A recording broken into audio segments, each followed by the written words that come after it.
Hello and welcome back to Showdown in St. Louis. It's been a big week for chess, a big week here in St. Louis. We see the faces of the players yesterday. Levon Aronian and Hikaru Nakamura. Very exciting Grunfeld that they played.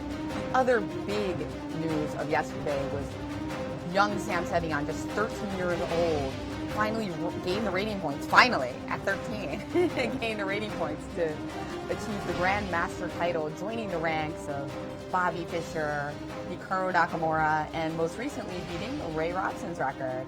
And now we're waiting for Levon and Hikaru to face off today. This is the last classical battle of the Showdown in St. Louis. And then we'll go on to Blitz. I'm Jennifer Shahade, and I'm here with Grandmaster Yasser Seirawan.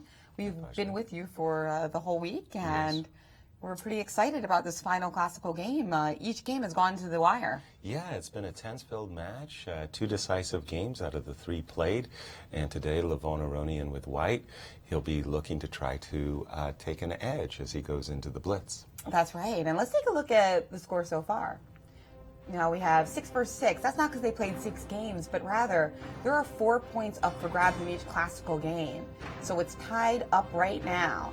The reason we're giving 4 points for each win in the classical is that tomorrow we have blitz chess, and that is going to decide the winner of this match. The blitz games will be worth 1 point per game, 16 total points available. So there's exactly as many points at stake in tomorrow's blitz as there is in all the classical. And it's going to be a 3-minute plus 2-second increment time control game, 16 of them. So keep your seatbelts fastened. That is going to be quite exciting. Yasser, you got a horse in that race? I'm expecting a wild or woolly affair. I do believe, however, that Hikaru has an edge. If they're tied after the classical games, I'm saying that Hikaru has an edge going into the blitz. I think Levon needs a head start. I think he needs to win today to make sure that he'll have good chances of winning the match and the $60,000 prize fund. That's right. $60,000 first prize, I meant to say. Yeah, I mean, they're both formidable Blitz and Rapid players. In fact, as I pointed out yesterday, in the Blitz rankings, these guys are already ranked among the highest players in the entire world. 6 and 7 at the moment. Levon has been as high as 2. Right. And Nakamura, I think, was 4 once. Yes. And in Blitz, they're even higher. Yes. So, pretty incredible players, and we're going to have some thrilling Blitz in store tomorrow. But for now, we're going to go to Grandmaster Maurice Ashley, who's going to give us a little tip on overthinking. So think less. Well, you guys are talking about blitz, but we still have this classical game to go. This is a huge game. The winner of this game gets 4 points. That's a hefty 4 when you only have the 16 blitz games tomorrow worth only 1 point apiece. You'd have to dominate tomorrow's blitz affair if you're going to win this match if you lose today. So today's game is huge. What we've seen from Hikaru Nakamura, however, is a lot of overthinking, uncharacteristic of this genius.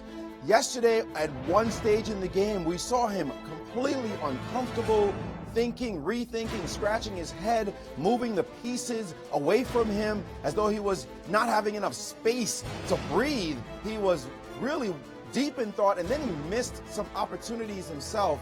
He cannot do this if he's going to win this match. He's going to have to get his confidence back, get his mojo back, but he knows today's game is big, and he's going to have to play at his best if he's going to take control and get a grip on this match. But he'll have the black pieces against Aronian, so it's a lot to play for in just a few minutes as these players continue the showdown in St. Louis. Guys? Thank you, Maurice. And as we're trying to get started.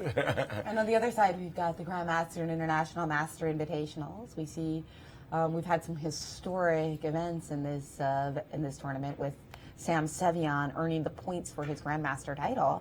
But there are other games going on there as well, right? Here we've got Sammy Shoker. You can tell by his hair, I think. Wait, right? And he's playing against Ashwin, right? Right. Yeah, so, and as far as I understand, Ashwin also has all the norms required for the Grandmaster title, but he has a little bit more of rating to make up, about 50 points. I see. So, it's really nice to have such invitational tournaments where players are trying to seek their international master titles and grandmaster titles, and it's really nice that the St. Louis Chess Club is hosting such an event. We do have And here he Hikaru looking at the No pressure, guys. Nakamura's looking games. at your game. He sees it immediately. What's interesting is the gentleman on Hikaru's immediate left, Kevin Murphy. He's from Seattle. I knew Kevin from the days of the Washington State Junior Opens and Junior Invitational tournaments. So it's a real pleasure to see somebody from Seattle come out to St. Louis Oh, Seattle, such a beautiful city. Yes, it is. All good things come from Seattle, as you well know. And the final game here of our classical St. Louis Showdown, as we've got the World Championship wrapped up. Magnus Carlsen has won the match and retained his title. So it was a super big week for chess in general, right? With Seirawan and the World Championship and everything that's going on in St. Louis. And just throwing that, the World Chess Hall of Fame, the exhibitions and things that are going on over there. And of course, how could we forget in the U.S. Chess League, the St. Louis yes, of Archbishops in the course. finals. So just everything seems to be happening right now. We call it organized chaos that is happening in St. Louis.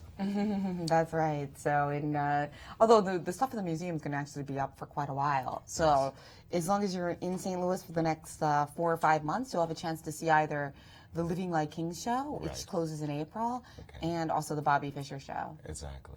Yeah. No. In the Bobby Fischer show, by the way, just as a tidbit, I didn't realize this. Of course, when I grew up, I thought my 60 Memorable Games was one of the greatest books of all time. But coming to the World Chess Hall of Fame, they show that originally the manuscript was 52 games. And it was my 52 Memorable Games, and it was only the publisher that deck of convinced. cards. Yes, exactly so. That was Full the deck. intention. Was to make a full deck, and it was only the publisher that pushed Bobby to include 8 additional games. Oh, okay, great. Well, good for us. We got a few extras. Yeah, good for the classic publisher. game, beautifully written. Now let's see what these guys are playing for in this showdown in St. Louis, where there's $100,000 up for grabs. That will buy a lot of pawns or prawns. Yes, it will. Yeah, some people call $1 a prawn, right? Yeah. $60K for first and $40,000 for second place. So if it comes down to the wire, as we expect it will, those could be some expensive blitz games, right? They could be playing a $20,000 blitz game. Absolutely, absolutely. Well, we have speculated on the opening in the previous games. Levon, when he was white in game 2, actually opened up with the English. It quickly went into a Catalan, and then it was the open Catalan with d takes e4 and knight e5. I think Levon actually was happy with the outcome of the opening in game 2, so it wouldn't surprise me greatly were he to play in English instead of a straightforward queen-pawn opening. Yeah, he got a pretty good position. Yeah. But I predict he's going to switch it up today. You I think- think because, we saw him switch it up with black. I think that he'll switch it up with white and go for 1d4 today. Okay, now this is the really hard one to guess. What Yeah. will Hikaru do? Would he do something like the Dutch? Yeah, Dutch Leningrad? I think he's going to do something modern, like instead of a d5, like Slav or Queen's Gambit decline. I think that Levon's going to play d4 and Nakamura is going to play the Grunfeld or the Dutch. I think he might stray away from the King's Indian just because he's had poor results against it with it against Levon. Although I think he's going to try in his heart to play something similar to the King's Indian in terms of dynamism and risk. imbalance Yeah. and risk, but not the King's Indian. Okay. And the Dutch is right up, is the number, right? Yeah, no, that would fit the bill. Yeah. If that was his intention, yes. Or maybe a Grunfeld. Maybe he'll say, I can do this better than you. Oh, there you go. Anything you can do, I can do better, right? On the other hand, from a match perspective, from a cold-blooded match perspective, if I were in Hikaru's shoes, a draw would be tremendous. I know that Hikaru is enormously confident in his blitz skills, and going into a blitz decider might just be the ideal for him at this moment in the match. After all, he does have black against somebody who used to be number 2 for years at a time. I mean, Levon Aronian, He seemed to be anchored at number 2, and it was only Caruana that actually knocked him out of that number 2 position in the world. And that's right. And then since then, Grishuk and Topalov partly because, Also passed. yeah, that's right. Topalov actually on 2,800 even right now. Anand dipping below Aronian because of his last round defeat at the hands of Carlsen. Welcome so to the fourth and final round of the Nakamura- classical portion of the Showdown in St. Louis, a match between Grandmaster Hikaru Nakamura and Grandmaster Levon Aronian. The match is currently tied with 6 points each, represented by 1 win from each player and a draw yesterday. Today is Game 4, and tomorrow we will have 16 blitz games starting at 2 o'clock Central Time. A couple of reminders for spectators and players. Please make sure not to speak in this room and not to speak to the players. Please make sure none of you should have cell.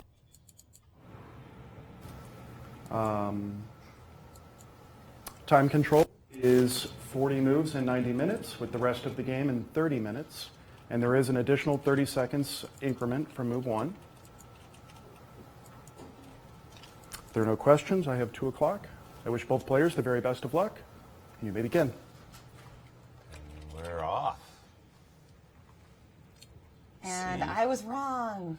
And I was right. I could still be right, though. It could still be like knight f6. Nope, e6. E6, C4, the English repeat of game 2 in the match, and C4, E6, G3, D5. The players appear to be going back into the Catalan. Could I get anything more wrong? Well, we're going to give you some chances. The game is young, Jennifer. The game is young. I could be right about it tomorrow. I bet you in one match, Hikaru will play the Leningrad or the Grunfeld or the King's Indian out of 16 games. Or all of them. That's I a pretty think. safe bet. I think you're right. So let's see, where is it going to differ from yesterday? Exactly. So From 2 days ago, rather. Exactly. So we do have the repeat of game 2 on the board. Now in game 2, Levon played D2, D4, which he has just executed. And once again, in game 2, Hikaru captured the pawn on C4. And then as he's repeating, And we saw the move knight to E5. E5, and then we saw this the sacrificial move knight to C6.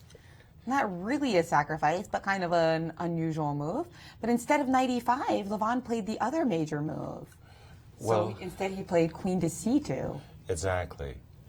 So this is where they change it up. And wow, they look like they're playing the blitz now, Yasser. Yes, exactly. With the exception of writing the moves. I noticed Tony Rich, the chief arbiter, giving the instructions before the game started. Perhaps they misunderstood him that the blitz is tomorrow, not today, guys. So B7, B5, by the way, that move is quite unusual to my eyes. And knight E5 gets my immediate attention, because in such positions where your bishop is fee and shadowed on the long diagonal, that rook lies in ambush, and you're always trying to make a tactical point of getting that bishop in the game.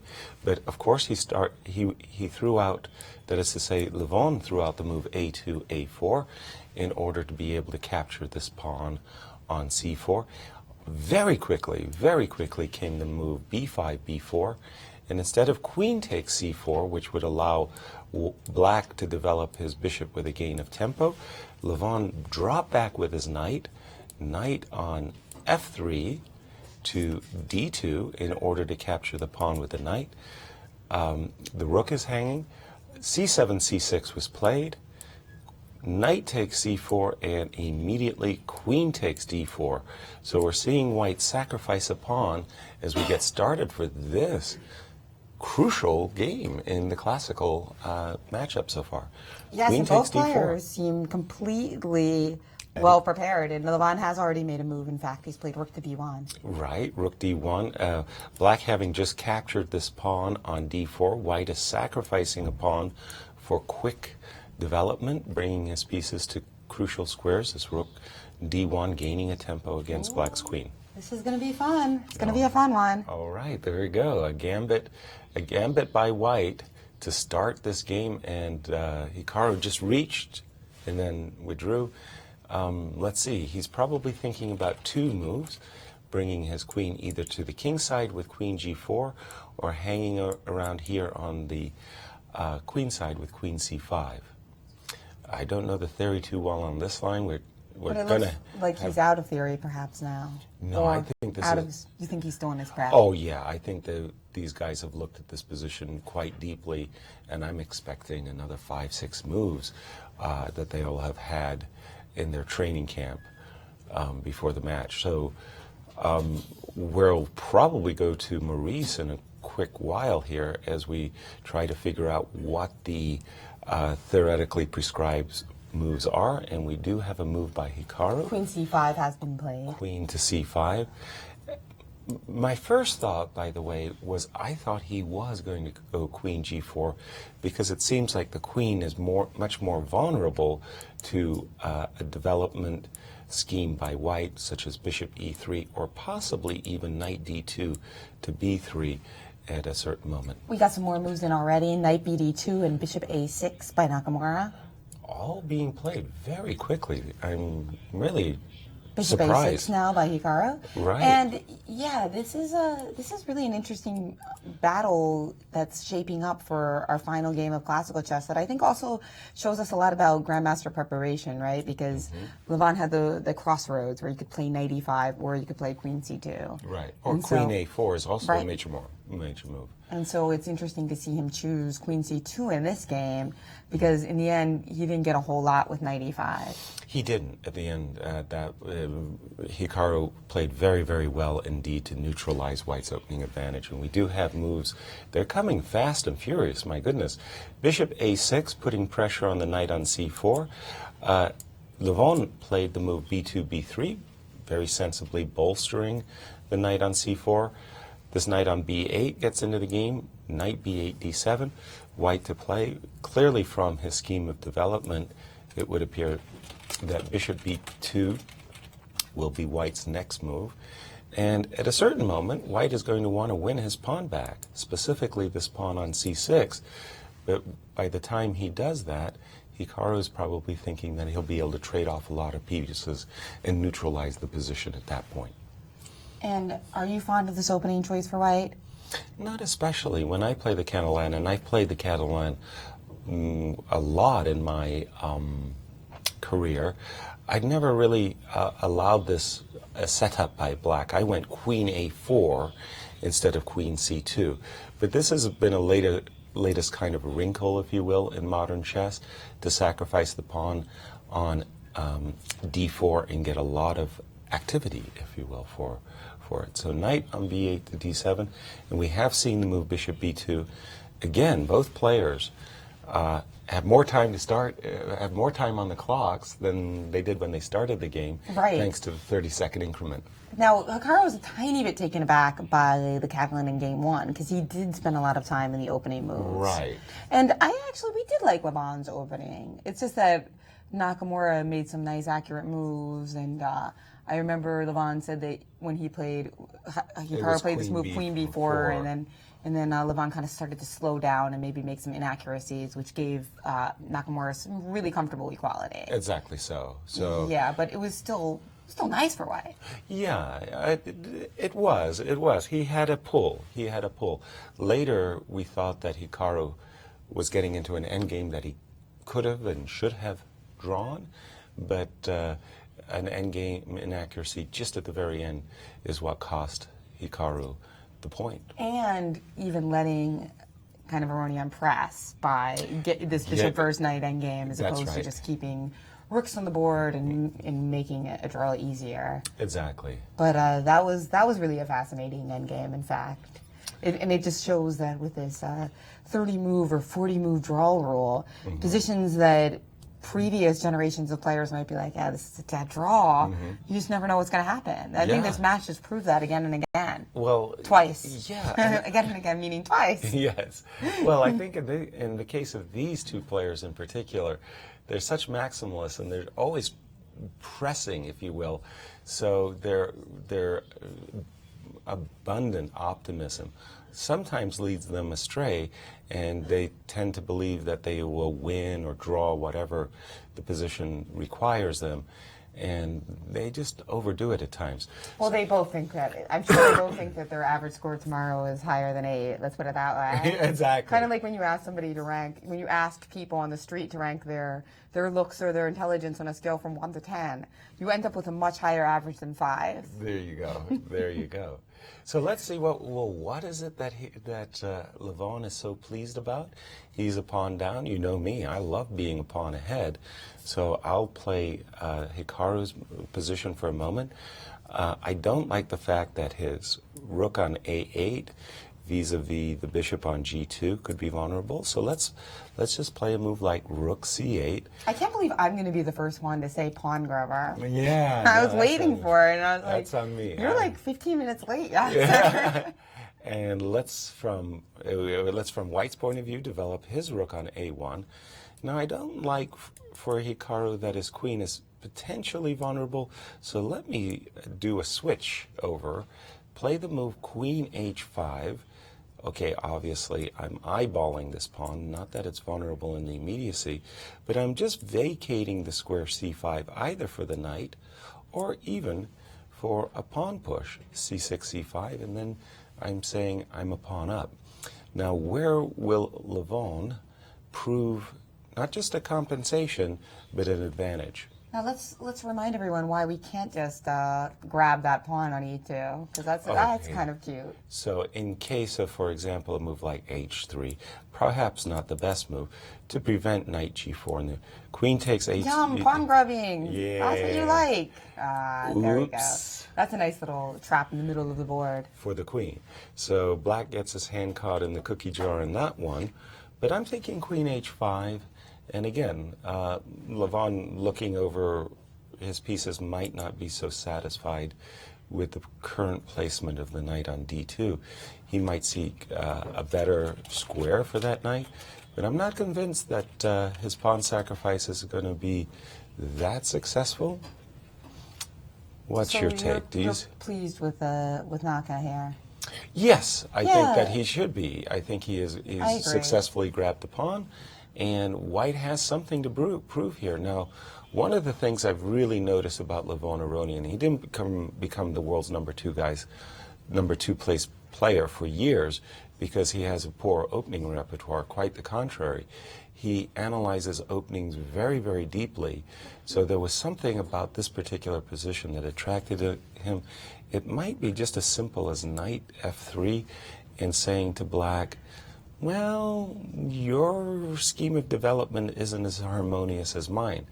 I find that a bit of a stretch, but... Maybe he also thought that Nakamura wouldn't be as comfortable in this type of position, so maybe it was partly a psychological choice. True, but, true, by the way. I did prefer his game with the other white. When he had white in game 2, I preferred that one. For Levon? Yeah. Okay. But that's also partly because he surprised his opponent, so he got such a massive edge on the clock. So they were like, wow, white's really good here. You know, in this game, Nakamura obviously expected that, you know, at least a third of the time, maybe half the time, Levon would repeat what he did in round 2. Exactly. So that gives up a little bit of power. Well, information, very importantly. So again, I'm not saying that queen H5 is the only move. Probably an argument could be made for a move, for example, like knight B6 here as well. The idea is just that this knight on D7, again, potentially vulnerable, not so very well placed. This bishop on A6, by the way, is eyeballing this pawn on E2, looking for opportunities that we, for example, I just put a move on the board, knight E5. Now this might be very attractive to white if he could get his knight to C6 and winning a pawn, but again, I'm just pointing out that the pawn on E2 could get snapped off, and that would be a sacrifice. And Maurice, if you could give us some insights on this particular line of the Catalan, we would be appreciative. I would be too, but I've been trying to check the databases and they don't want to agree. Unfortunately, we're having some technical difficulties on that. So I wanted to chime in on this kind of position. It's interesting to see Levon sacrificing a pawn at the opening. He is definitely one of the more prepared players in the world. And I guess you don't get to be number 2 in the world. He's been number 2 for quite some time before slipping out of that premier spot just recently. You don't get to be number 2 in the world without some great preparation. And it's just beautiful to see how he's moving quickly. He gets to a position where he's just down upon and saying, no big deal. And now he's strolling around. We've seen this happen often where he just strolls away from the board, takes a nice little walk, basically telling Hikaru, and you see him there in the background, saying, I'm so prepared. I am so ready. And I'm going to let you stew on this position. If he wins today, I mean, he could really clinch the match to me. A 4-point lead after today, it would just be a dominating lead. Hikaru would have to completely crush him in the blitz to be able to even tie up the match. Well, I guess out of 16 games, 10-6 is not totally unexpected for Hikaru, but that's a big score nevertheless. So Levon is letting his opponent know, I am prepared, I'm relaxed, I'm ready, and don't make a bad move because I'm ready for that too. So looks like the opening edge, even if not on the board, at least psychologically goes to Levon. Guys? All right. Well, thank you for that. I've seen a number of games where Levon likes to play the gambits, likes to make pawn sacrifices out of the opening. If you'll forgive me for a moment, I just want to say at the very beginning of the game, Levon is white in a major, major opening. Let me just put it on the board. It's this Vienna opening, knight f3, d5, knight c3, takes on e4. Levon Aronian was white, and this position has been analyzed by the top grandmasters, the elite of the world, for the better part of 80 years. Bishop b4, and the major move for white here is bishop to g5. That's where the key openings start. Levon, a few years back, just said bishop takes c4, knight takes e4 castles, sacrificed a pawn, and just played the position a pawn down and beat some of the top grandmasters in the world with this sacrifice. So Levon likes open, free-flowing positions, if you will. And so as for the new move in this position, apparently Yes. 13b3 was played before, and that's where this game has diverged. 13b3. So 13b3, and instead of a knight bd7, queen h5. So sorry. So we were here. Rook d1. Queen c5 is normal. Yes. Okay. Knight b2, d2 is also a normal move. And now bishop a6. And now, yes, right. And now after b3, queen h5.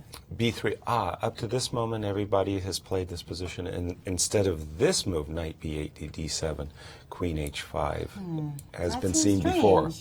Doesn't that seem a little strange, huh? Queen moving from queen to c5 to h5. Yeah. Agreed. This move looks much more natural. It fits better, if you will, in the scheme of development.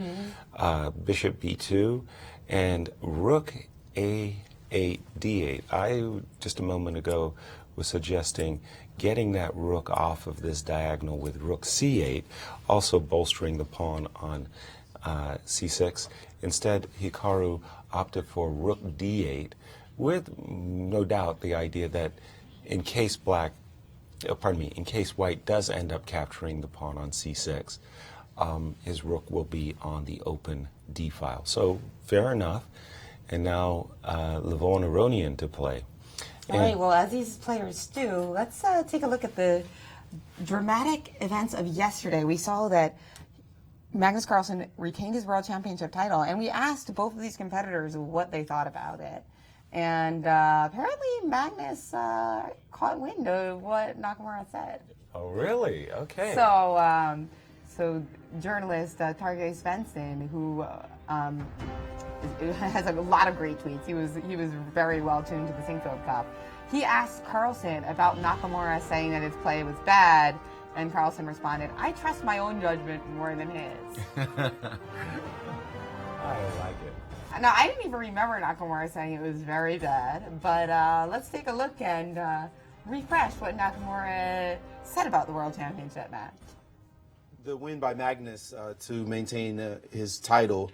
What were your thoughts about that? Did it seem predictable, or was it more interesting than Well, I think it was than last year, for predictable sure. in him in the sense of him winning the match. I thought the quality of his play was very bad, actually, or maybe Anand was just playing very well. But I mean, I thought, for example, his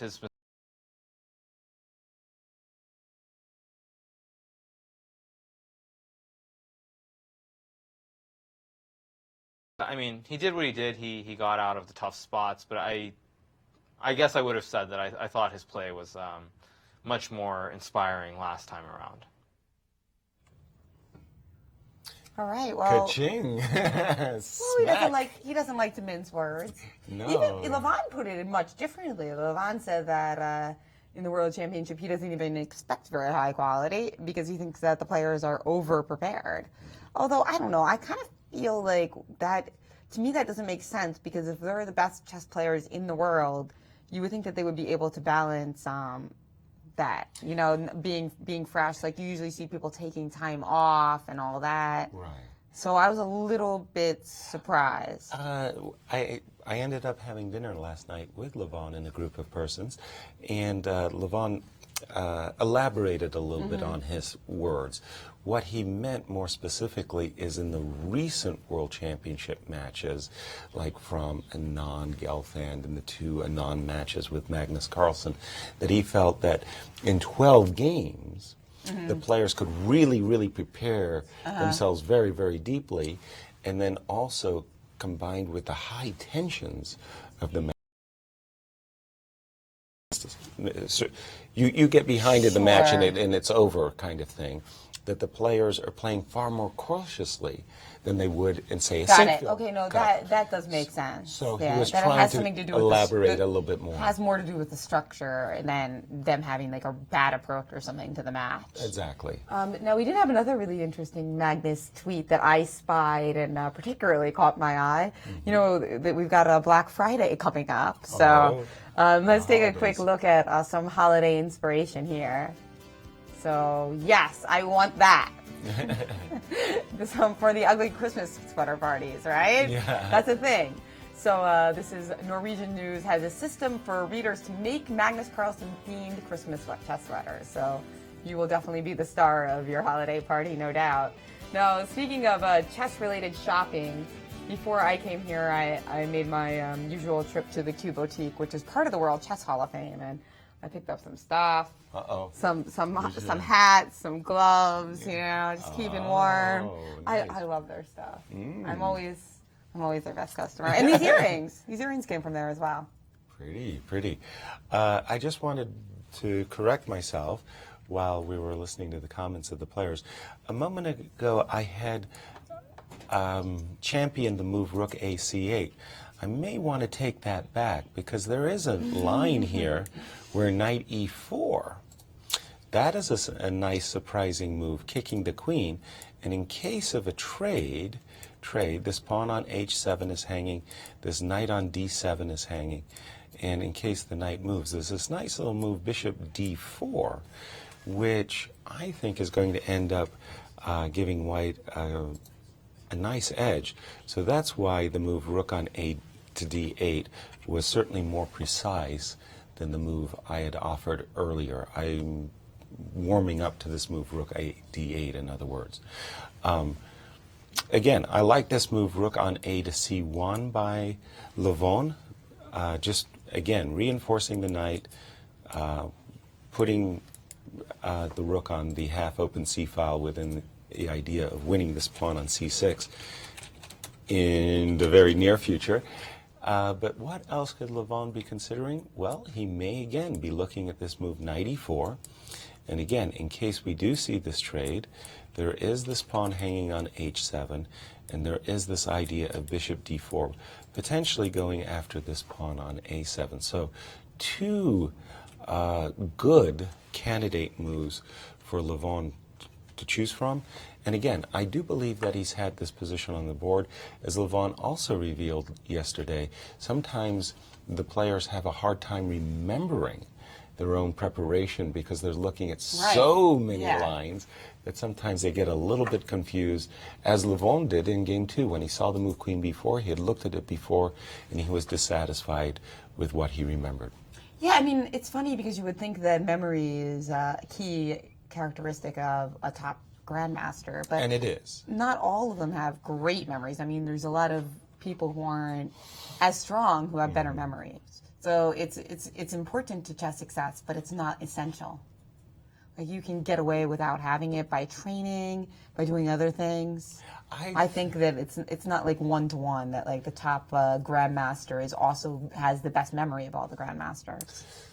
Tough. I've always felt that, for example, Garry Kasparov, in my view, is the greatest chess grandmaster or greatest chess player ever, and he had a phenomenal memory. I mean, he was just really gifted in his opening analysis, and especially his Najdorfs. I mean, his recall was phenomenal. But I do remember him coming up to me during the match against Deep Blue and complaining. He said that he wanted to play open positions against the computer like the Sicilians, but he was intimidated by the computer's memory, the memory of the computer being perfect recall, whereas he was worried that his own recall wasn't as perfect. By the way, rook on A8. That's not a totally fair comparison. No, is it? And I mean, yeah, I wouldn't want to go up against the computer's memory either. Well, Magnus, of course, also has a legendary memory. There is a video about him preparing for the World Championship match, and some of it was memory drills, and not about openings, because obviously they wouldn't want to show that, Right. in this documentary, but rather historical games. Yes. And the position, what year it was played, what city, things that actually would not seem like they'd be relevant to chess success, but perhaps is kind of a clue to Magnus's kind of deep understanding of the lineage of chess. And again, his insight and recall, I think it's always phenomenal when the players can do that. One of my favorite stories, by the way, let me just make sure, rook on A1 to C1 was indeed Levon's choice. Hikaru is now thinking over how he wants to respond to White's slow but very meaningful build-up. I'll get to the story. It was actually a wonderful situation. We were in Monaco for the Melody Amber tournaments. Remember the blindfold and rapid chess tournaments? And there was a really crucial game between Viswanathan Anand and Anatoly Karpov. And Vichy was white in an isolated queen pawn position. And at a certain moment, around move 20 or so, after the game, the players were having a post-mortem, and Vichy said, well, here I stand a little bit better. And Anatoly said, no, not at all. The positions, I stand better. So they had a little confrontation over that. And then Vichy stopped and said, Anatoly, this is your game from the Soviet Championship against Petrosian in round 14. You were white, and you won the game, and he recalled the game at the spot. And Anatoly was taken aback, and he goes, you're right. It is my game. Okay, you do stand better in this position, but after a little bit of maneuvering, I'll soon have the advantage. And it was hilarious. It was a great, great moment, but fantastic recall by Vichy. yeah, wow, that is an incredible story. He knew Anatoly's games better than Anatoly. So one of the important things about the St. Louis Chess Club is not just these super high level tournaments, but also this classic outreach and the classes and the schools that we go into. Absolutely. So check out a little clip for some more insight into that. Okay, first of all, you look for the castle. You never save it. Make sure you get in the... This is basically something that just relieves you, just quiet, calm times, like doing yoga. In school, I gotta think a step ahead, and in chess, I gotta think a step ahead. If I know that we having a test a certain day, I gotta study. So basically, that's like thinking a step ahead. I really think it just gets kids a chance to stop and think. They're going to make a move, and there's going to be consequences from the next move. That obviously is what chess is, but it applies beyond that to life in a lot of different circumstances. Tied up now, though. Tied up. You tied? Welcome to St. Louis Language Immersion School. We've got a good group of students here. We actually run 8 classes a week here, and this is the kindergarten class. They can fully set up the chessboard and actually play. I'm impressed with the progress of the entire Scholastics program. We've got about 1,000 kids just this fall, and after 6 to 8 weeks of programming, every single student knows how to play chess and is ready and able to compete. Okay, my turn. I know it's been a long day. Your turn. Chess is the best thing I ever went to. I like to play chess, and the best valuable piece to me is the queen. Castle. A rook. It puts you forward in life.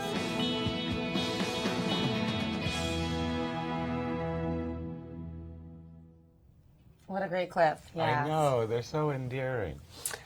Jed, I know your checkmating patterns are a favorite, but I can't show you a checkmating pattern, but I can show you a loss of a queen. Oh, okay, sweet. Okay. We did do one earlier. Queen Right. E2, Bishop F3. I like that. Well, here's another one. How about this horrible blunder by Hikaru? Hikaru could make a horrible move here. One he has to avoid, knight d5, which on first glance looks really good, centralizing your knight. Oopsie. Queen mate. Queen mate. Knight to e4, centralizing a white knight, and suddenly black's queen has no squares. We're going to find as many queen mates as we can today. And we've got Grandmaster Maurice Ashley with some news from another game that, from a similar opening to this one. Thanks, Jen. Well, we finally got it back on track, and I've been looking at the databases to try to find these positions, these games, not many of them to find. It turns out that the novelty that you mentioned before happened in a rapid game. So the move had been played before, that move, knight bd7, in the game between Stefansson and Wei back in Reykjavik of last year. So these guys even know the rapid games that are going on. It doesn't make any sense, the depth of their knowledge. But this game, the critical game to follow, a top-level game between the Vietnamese star Lee Quang Lim and Julio Catalino Sedora, they played a game in the Asian Continental Open also from last year, and they got this position, and the game was quite interesting. It showed what White's aim is in this position. White is down a pawn, but with lots of activity, the pieces are much better coordinated, and Black did not resolve it properly. He played this move, knight to d5, and after bishop f3, this move e4, challenging the knight. Well, Black played a tricky move with knight to d7 because this pawn is obviously pinned to the queen, but that did not deter White because now you see all of White's pieces perfectly well organized, and after the knight had to drop back, unfortunately. Now this knight leapt into the action, and the game was all White's after that. His pieces just started to increase, even at time to make a move like king to g2, and this trade was definitely a bad sign. After this move, e5, now suddenly all of White's pieces encroach on the position. He won his pawn back, and now he sacked his queen. A great continuation here for two rooks, of course, and now gobbling up all the pawns on that side of the board. And check a look at this finish, guys. After bishop takes e5, bishop c5, a rook sack, an exchange sack in this position, followed by bishop to d6. Pure challenge for everything in Black's position. e5 is coming. You can't trade because knight takes hits this. The a pawn is hanging. Just too much power. He played bishop b6, knight takes. Of course, he couldn't take that piece either. So this line is what the kind of thing that Levon is hoping for. He thinks he might be able to get compensation for the piece, better piece coordination, for the pawn that is, better piece coordination, somehow just squeeze the position a little bit. White has more space. White has a more compact formation, and he's hoping that with those bishops, well-coordinated bishops on great diagonals, and his great pieces, that somehow he'll show to Black that a pawn is nothing. I know, Yaz, that's like heresy to you. Heresy indeed. That the pawn grubber. Yes. So one thing I like about that game is the two players are kind of examples of how great our college program in America has grown, because that was in the Asian Continental. Right. But Julio Sedora is a graduate of University of Texas at Dallas. Okay. And Lekong Liam is a Webster University student, and he's on our U.S. Chess League team, or the St. Louis Chess League. Yes, exactly. I have to split my loyalties between St. Louis and Philadelphia. Yeah, good for you. Seattle, in my case, too. Yeah. So after that demolition that Maurice just showed us, we understand that black has to find some very precise moves. I'm drawn to this move knight b6, trying to liquidate this very powerful knight on c4, as well as maybe one day open up an opportunity for bishop e2.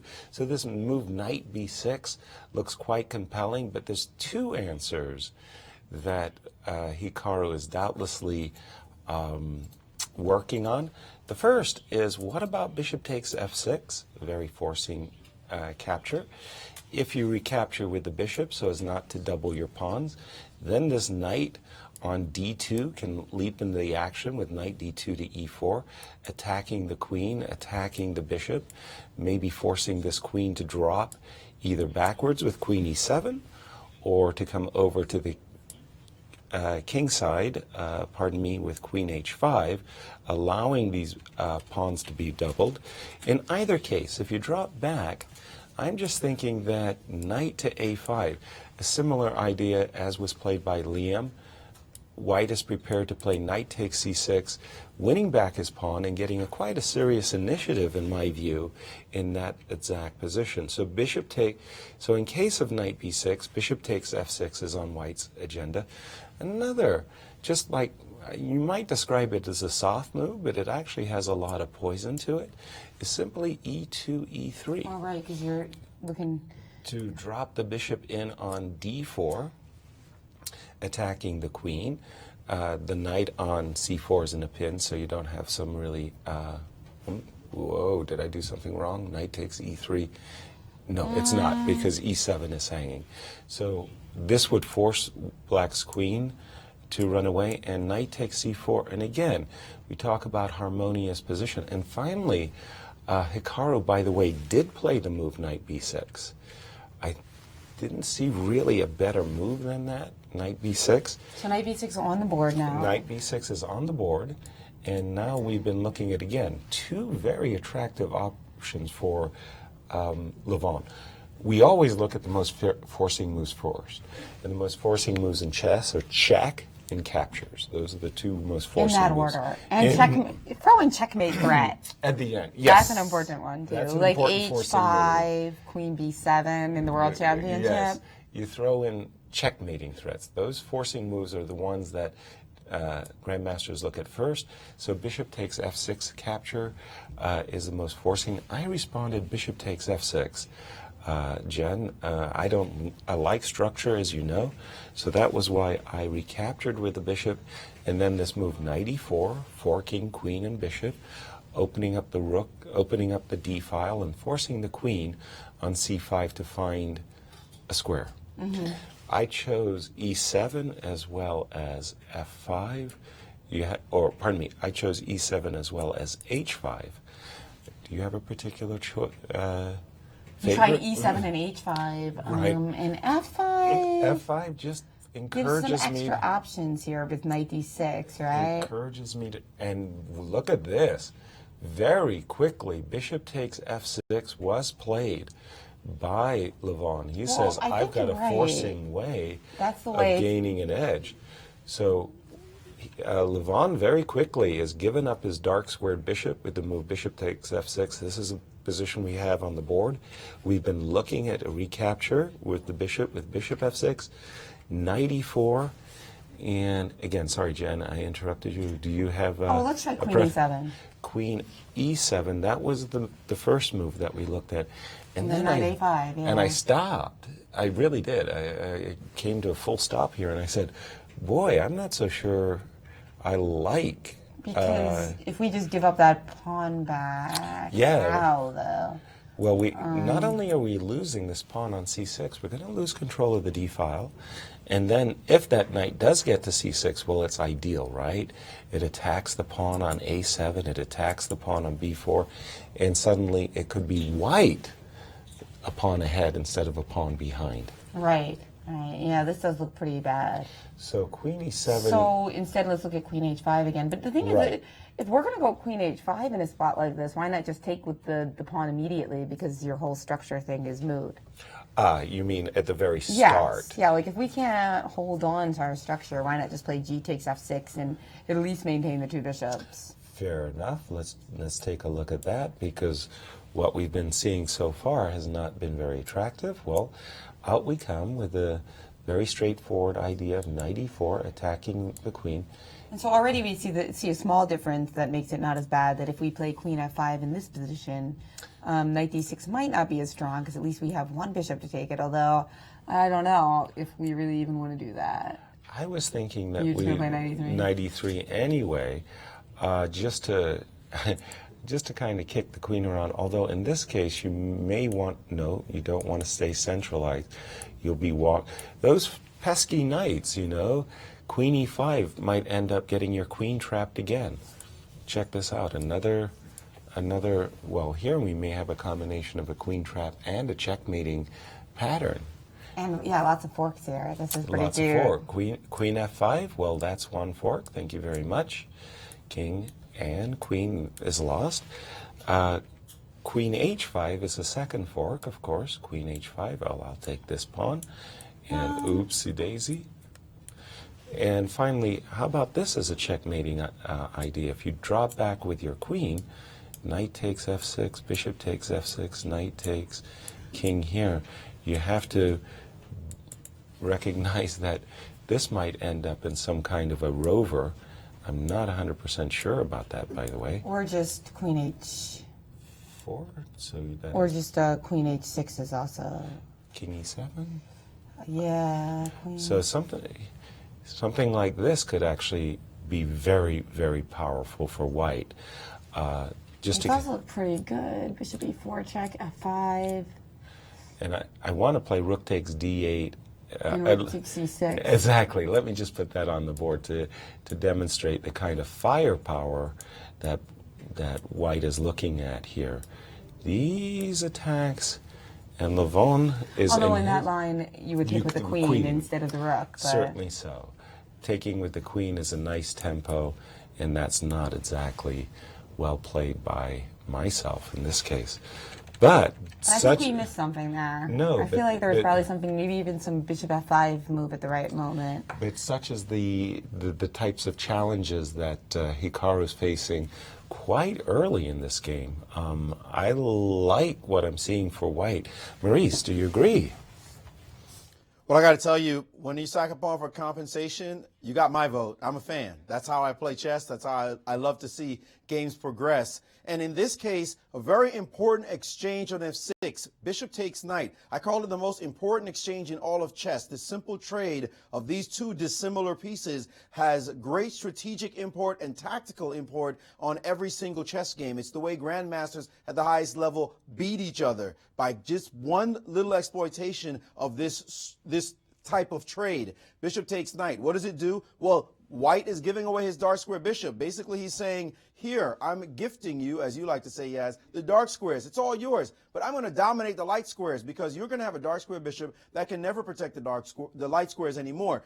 Remember, you made this point, Yaz, you saw checkmates happening on h7, attacks happening in this direction anyway. h7 is a light square that's weak, but let's look at the other side as well. The square c6 is weak, and white wants that square back. One line I analyzed, not this one, by capturing with the pawn, that is, which is the superior move.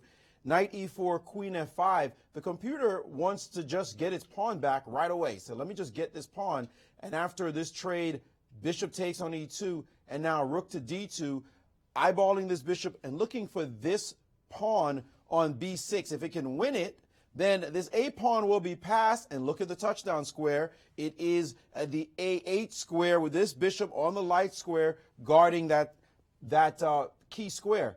Now, if bishop to f3, then the move knight f6 can happen, and any capture on this square, let's just do queen f6, then bishop takes, and again, we're looking at the light square domination and the weaker king, and again, the square a8, if he can get it. Now here, black can certainly fight back with opposite colored bishops. We don't want any part of this position. Opposite colored bishops could be tricky, especially if you don't have an initiative going. But this, as you see the trades happening, this is the kind of natural thing. One side will control the dark squares, the other side will control the light squares. So we're not sure exactly which direction Levon is going in, but he's certainly putting the test to Hikaru in this position, and Hikaru has a big decision to make, because he knows this particular trade, bishop takes knight, is a key trade in chess that grandmasters use to defeat each other. And I'll just say it for you, Yaz, because I know you want to say it anyway.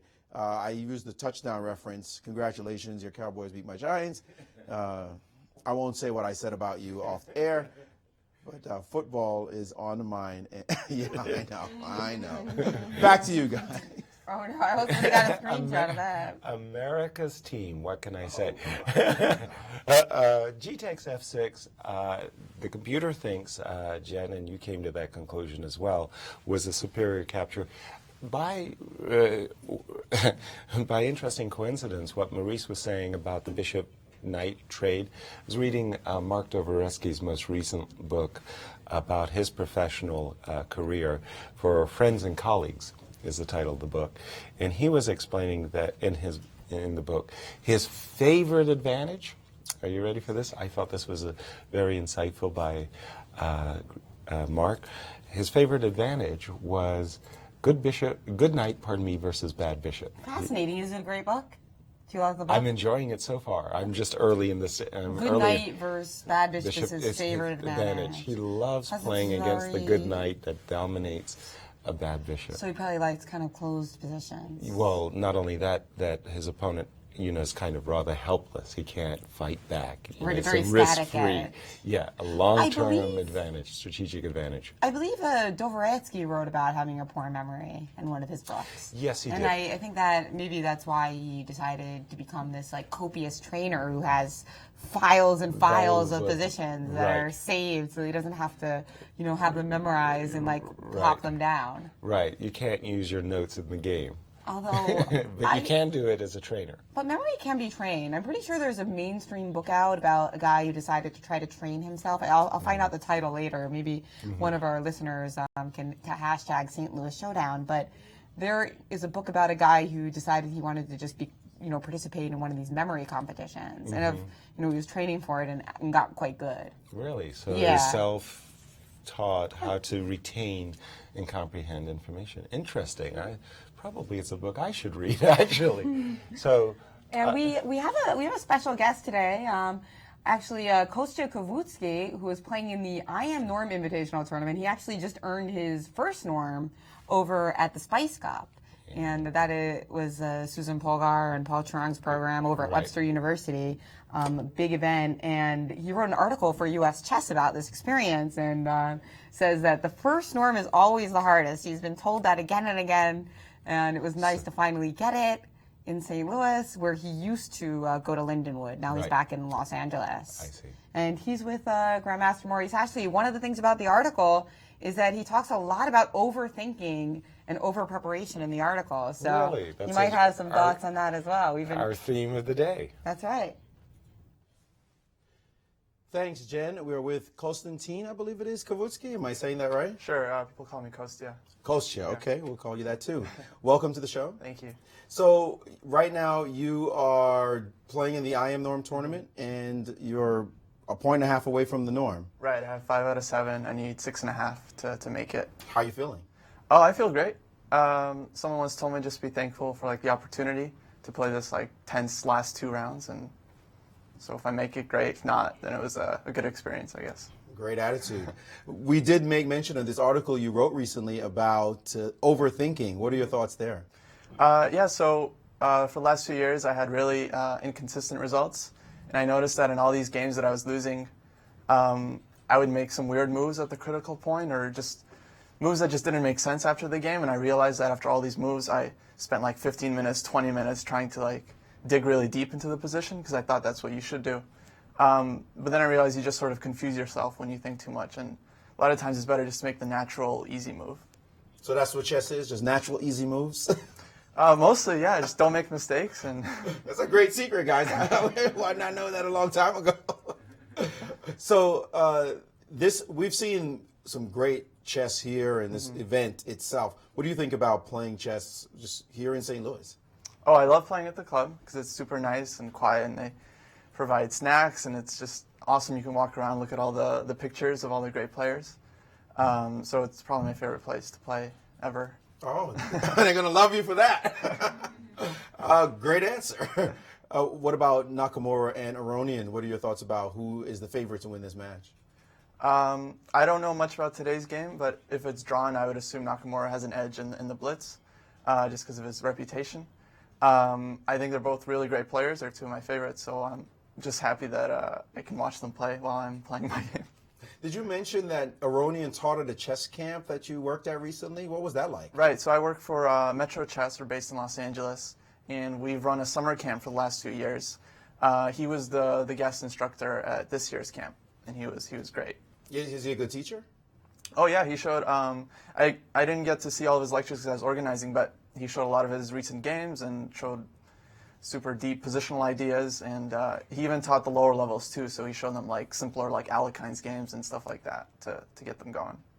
Good guy, good guy. So last question: what are your intentions after this tournament? What are your plans? I'm gonna go back to Los Angeles. I'm actually currently editing my book on the Open Sicilian. So I'm hoping to finish that this year. Metro Chess also does chess publishing, so hopefully that book will be out soon. And then I'll continue working on my chess and studying and try to get some more norms. Well, we wish you the best. Thanks for joining us on the show. Thank you. Yeah. Guys, we got all kind of norm seekers happening up in this place, and a lot of young talent here in St. Louis. Back to you. Thanks, Maurice and Kostya. I don't envy him one bit. A book on the Open Sicilian, oh my gosh, that's going to be a mind-boggling challenge to get that work right. Back to our game. I thought you were going to say you don't envy him 1.5 out of 2 points. Oh, no. I have confidence. I have confidence that he'll do his best to achieve that. I am looking at this move, G takes F6, because I think we're basically all in agreement that that is probably the better recapture than capturing with the bishop. And I'm looking at this position after knight e4. And the more I'm looking at it, the more I'm actually just liking white. It's a pretty straightforward situation. The queen is going to go either to f5 or to h5. I'm thinking the queen's going to go to h5. Yeah, let's try h5.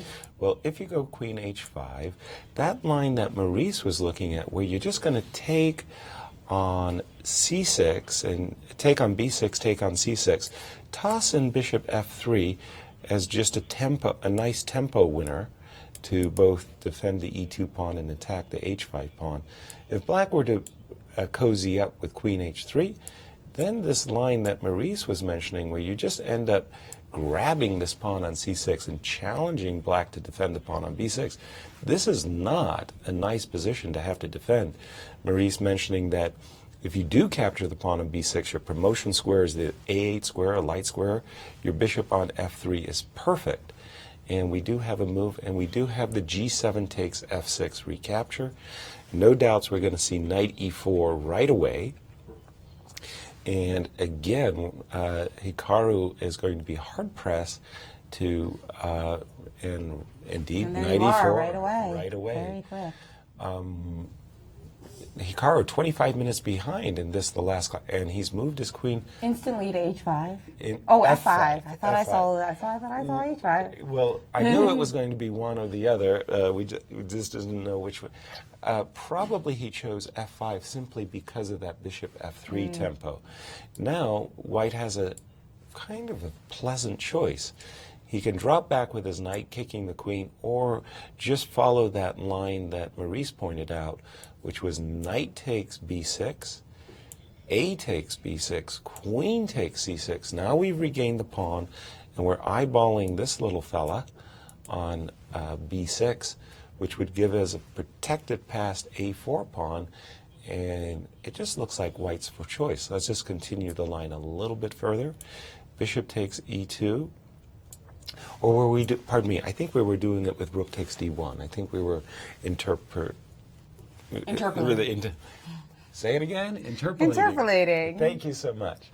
Interpolating rook takes d1, rook takes d1, bishop takes e2, rook to d2, and, well, I'm not sure. What about rook to e7 there? I like that. That looks even even more ambitious. Well, rook to d2. Okay, one at a time. I wanted to play rook d7 here. Yes, exactly. I was like, oh boy, is that a good square? Is that a good line or not? And Hikaru's got problems, essentially, is what I'm saying. Can he essay the move bishop f3? Is there a tactical... Well, this was that bishops of opposite color position that... you can also start with knight f6, right? Yeah. Knight takes f6 or bishop... But unfortunately, you can't win a whole queen with bishop f3, queen f3, knight f6 because of queen takes f6. Right. So you have to kind of make a bunch of trades in order to get that to work. But what about this one? How about, can we... Oops. Oh, I beg your pardon. Can we essay rook d7? So the idea here, obviously, is I want to capture the bishop. But I have ooh, I could fall for a nice queen loss myself. How about this as a cheapo? Against bishop c5, I had actually wanted to play a5. But you have a nice way of winning my queen with a discovered check. Ah, okay, yeah. Bishop to b5. Grabbing my, threatening my queen and rook. And look at this. Oops! Well, I'm full of queen losses. You said you wanted to get a lot today. I think I found every trap or loss of the queen that we could so far out of this opening. Pretty well, that's nice. what we're looking for, right? Right. That's the theme of the day. The tactics. So, okay, so knight e4 by Levon, and we're waiting for him to make a big decision. Should he take on b6 or play knight e3? I think taking on b6 is going to lead to an advantage for him. Yes, and he'll probably do that because it seems like he's taking the path of clarity in a lot of these games. Mm-hmm. And sometimes, in his games, very much, he does like the murkiness, the murky type of positions, but he also seeks clarity once he realizes a path to a simple advantage. Knight e4. So, Aronian putting the screws on Nakamura in the last round of this classical match. Exactly. So big, if this game is decisive, tomorrow will be a big deficit for the loser to make up for, and they'll really have to just come out swinging in the blitz. 4 points behind is a huge edge, of course. But not insurmountable, and that's why I love the format of this match. Yeah? Yes, the coverage tomorrow begins at 1:50 p.m. Central Standard Time. That's 2:50 East Coast. And there's $100K in total prize money up for grabs. You're not going to want to miss this. Definitely call in sick to work, or you're already in your route to someplace for Thanksgiving. You know, take a little break and watch this. Take a little break while the pies are cooking. And with that, we're going to take a little break of our own. Okay. And you guys listening at home, we got a little puzzle for you between two earlier recipients of the youngest ever Grandmaster honors. So can you guess who that would be? For American recipients? Yes. Ray Robson. Ray Robson versus Nakamura. Nakamura. I thought you were going to guess Robson versus Fischer. No. That wouldn't work out. Different generations. But that would be a great match to see, Nakamura versus Fischer, right? All right. Who wouldn't want to see that if only we could bring people back to life, right? Yeah. So puzzle on that while we're away, and we should remind everyone that now Sam Sevian holds that title. We'll be right back with more from the exciting classical conclusion of the Showdown in St. Louis.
back at the Showdown in St. Louis with Aronian seeing what he can squeeze out of this CAD win from Hikaru Nakamura.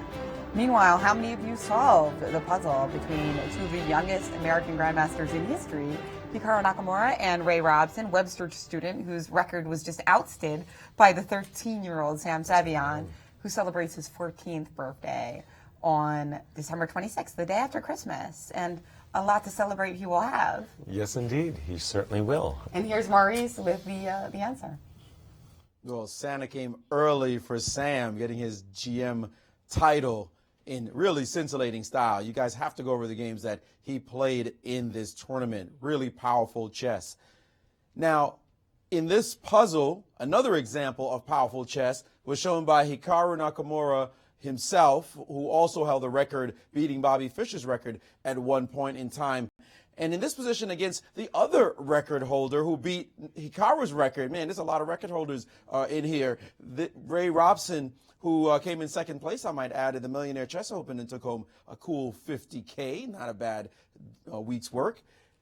Ray, in this position, had a pass pawn that was steaming down the board, and I know you guys got the very next move, but I want to make this point about Nakamura's daring. This pawn is trying to get down to E1, but Nakamura said, no, wait a second. I have bigger threats myself. I'm going to capture this pawn on E7, and now this is the position you guys had with a pawn about to become a queen. Now, it's a tricky question, like what move should you make here? There are a couple of moves, but the most incisive one, without question, was knight to D5. The point being that there are mating nets everywhere around this king. In deep trouble is the black king. You obviously can't get a queen because you're going to get mated after this capture, and there's going to be mate on the back row. So what did Ray Robson do? And this is what's critical for you to calculate. He threw in a rook sack, check, trying to get his queen down the board with check. Well, Nakamura was having none of that. And now the next move, pretty critical, bishop to G5, check.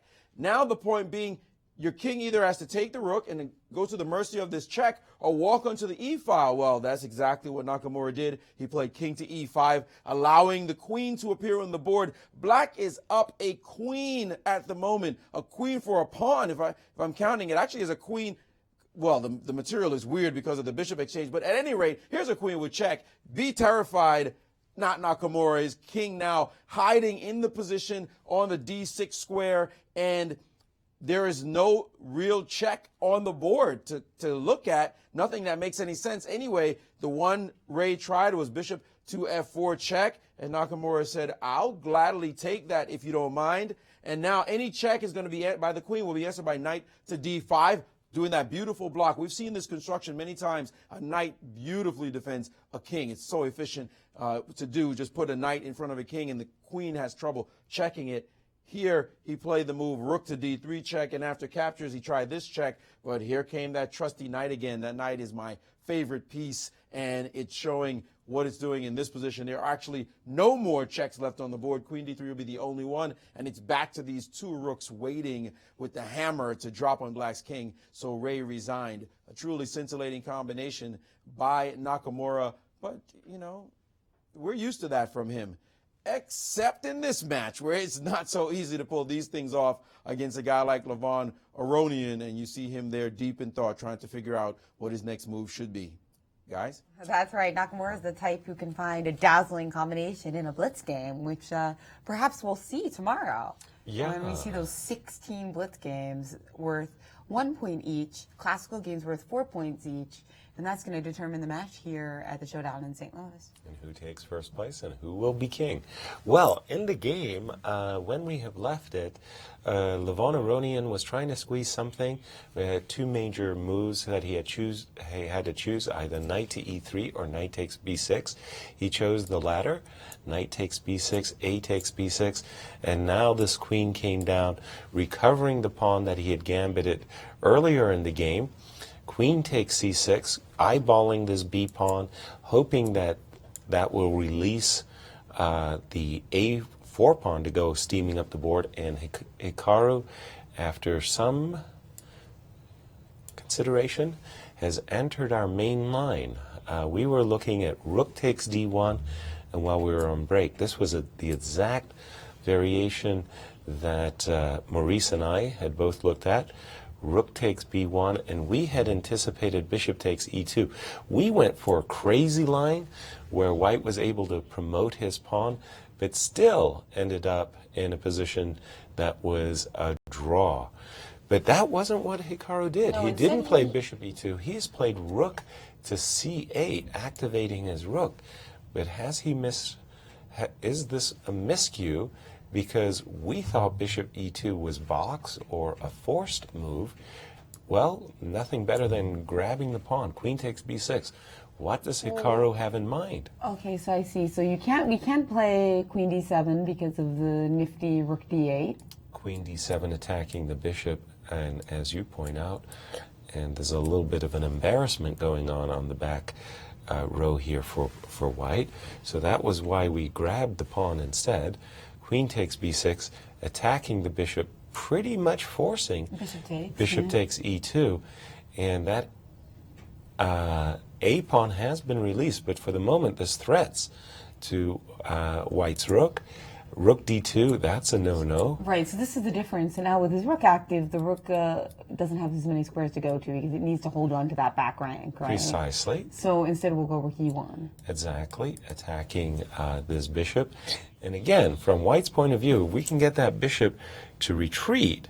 Oh my goodness, by the way, we're getting another one of those bishops of opposite color positions. The theme of the match. The theme of the match, yeah. Technically, material are now equal, but of course, white with a much more powerful pawn. So exactly. Black needs to make sure to have some activity in addition to that extra pawn.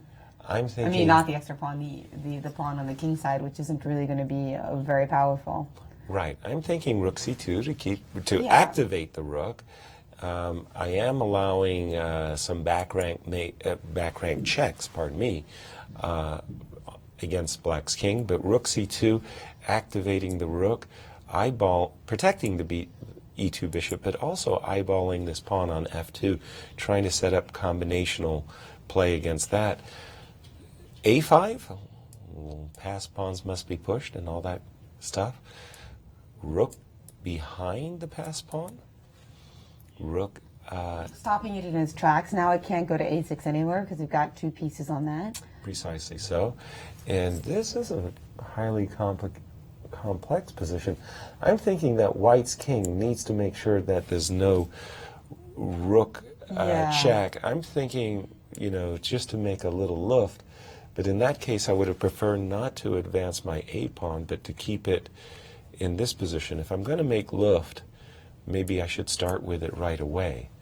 I'm setting up for some kinds of rook e2, bishop f1 type thing in some position. Yeah, some exchange sacrifices, but a big turn of events here. Maurice, how do we assess the rook c8 move by Nakamura?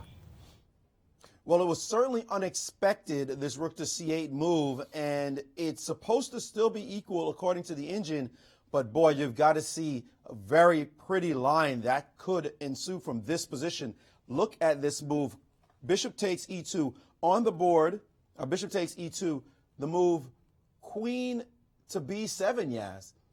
This move, leaving the rook hanging and attacking these two pieces simultaneously. Now, Black has to be very careful here, and the best line is bishop takes on d1, which could then be answered by queen takes c8. Check. And now you have to be watchful, because if you just casually sort of, let me just move my king a little bit, see what happens, then you got to watch out for this queen fork. Queen attacking two bishops. An interesting little fork there that he'll have to make sure he's careful of. He could still play bishop to c2 and then go after this knight, but he's dropping his b pawn. So that's a dangerous line. Well, now we go to another position. Instead of playing that, he could just drop his bishop back to f8. But even this move allows this queen d8 move, attacking the bishop on d1 and attacking the pawn on f6. Another tricky idea. So the bishop clearly doesn't want to lose his bishop. He takes a pawn, hoping you'll take his pawn. Did Nakamura see this move? g4. Now, that's a tricky one. Obviously, you cannot play queen takes pawn because of the fork. Knight will take, right? We see that. So if we back up just a moment to this position, what should Black do? Well, don't do this one because of knight takes on f6 check. king guards bishop, and oops, there goes your queen. That knight is tricky. So his only move, in fact, in this position after g4, or his safest move anyway, is queen to g6. And now white has a choice. Could still capture here on f6, or even play the move a5, and the game has exploded. So has Nakamura calculated this position finally enough? The computers are still saying that he's okay. Even here, he's fine. But what a sharp piece of calculation he would have had to make and judge in this position. And still, it looks as though he has surprised Aronian in this line, because he has not captured on b6 as yet. I suspect that he will, after looking at the many variations. If you look at it, there's not much else he can actually do. So he's probably just getting his bearings over this last move to see whether or not it was just a complete surprise to him. But eventually, I think he's going to take on b6, and we're going to see similar lines to this. But the game is certainly heating up as we speak. Guys? Absolutely. Maurice, thank you for that. And I got to throw in yet another trappy variation to the line that Maurice was looking at. How about this? Rook c8, queen takes b6, bishop takes e2. I like the move queen b7. Very, very nice. Take the rook, bishop f8. Oh, here, you want to go back over that again? Yeah. Because I think we only caught the last couple of moves. Oh, sorry, I apologize. So we're looking at this position, rook c8, the move that Hikaru played. And Maurice was showing some very nice forks. There was one other fork that he didn't put on the board that also I just have to share. Takes the rook with check. This move, bishop f8, queen d8, setting up for that double attack against the bishop, as well as the pawn on f6. Bishop takes b3. Lovely little move, g4. Maurice mentioned queen g6. Well, how about this other move, queen e5? Now we get a fork in a different way. Knight takes f6 check, king g7, queen takes f8. Very nice. And if king takes, knight d7, check to the king, white picks up a piece. And lastly, just in this position, if you take the knight, we have one of our favorite skiers. Very nice. Very and now nice. the g-pawn is perfectly placed to stop us from going king to f5. I know. That Stunning. Very nice. That very important g3, g4 move that Maurice pointed out became an added bonus. And we do have a move on the board.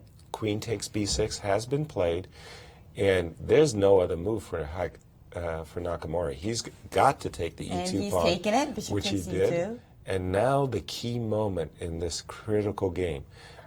Rook e1 allows this rook c2, and as Maurice was saying, enough activity for a kind of dynamic equality.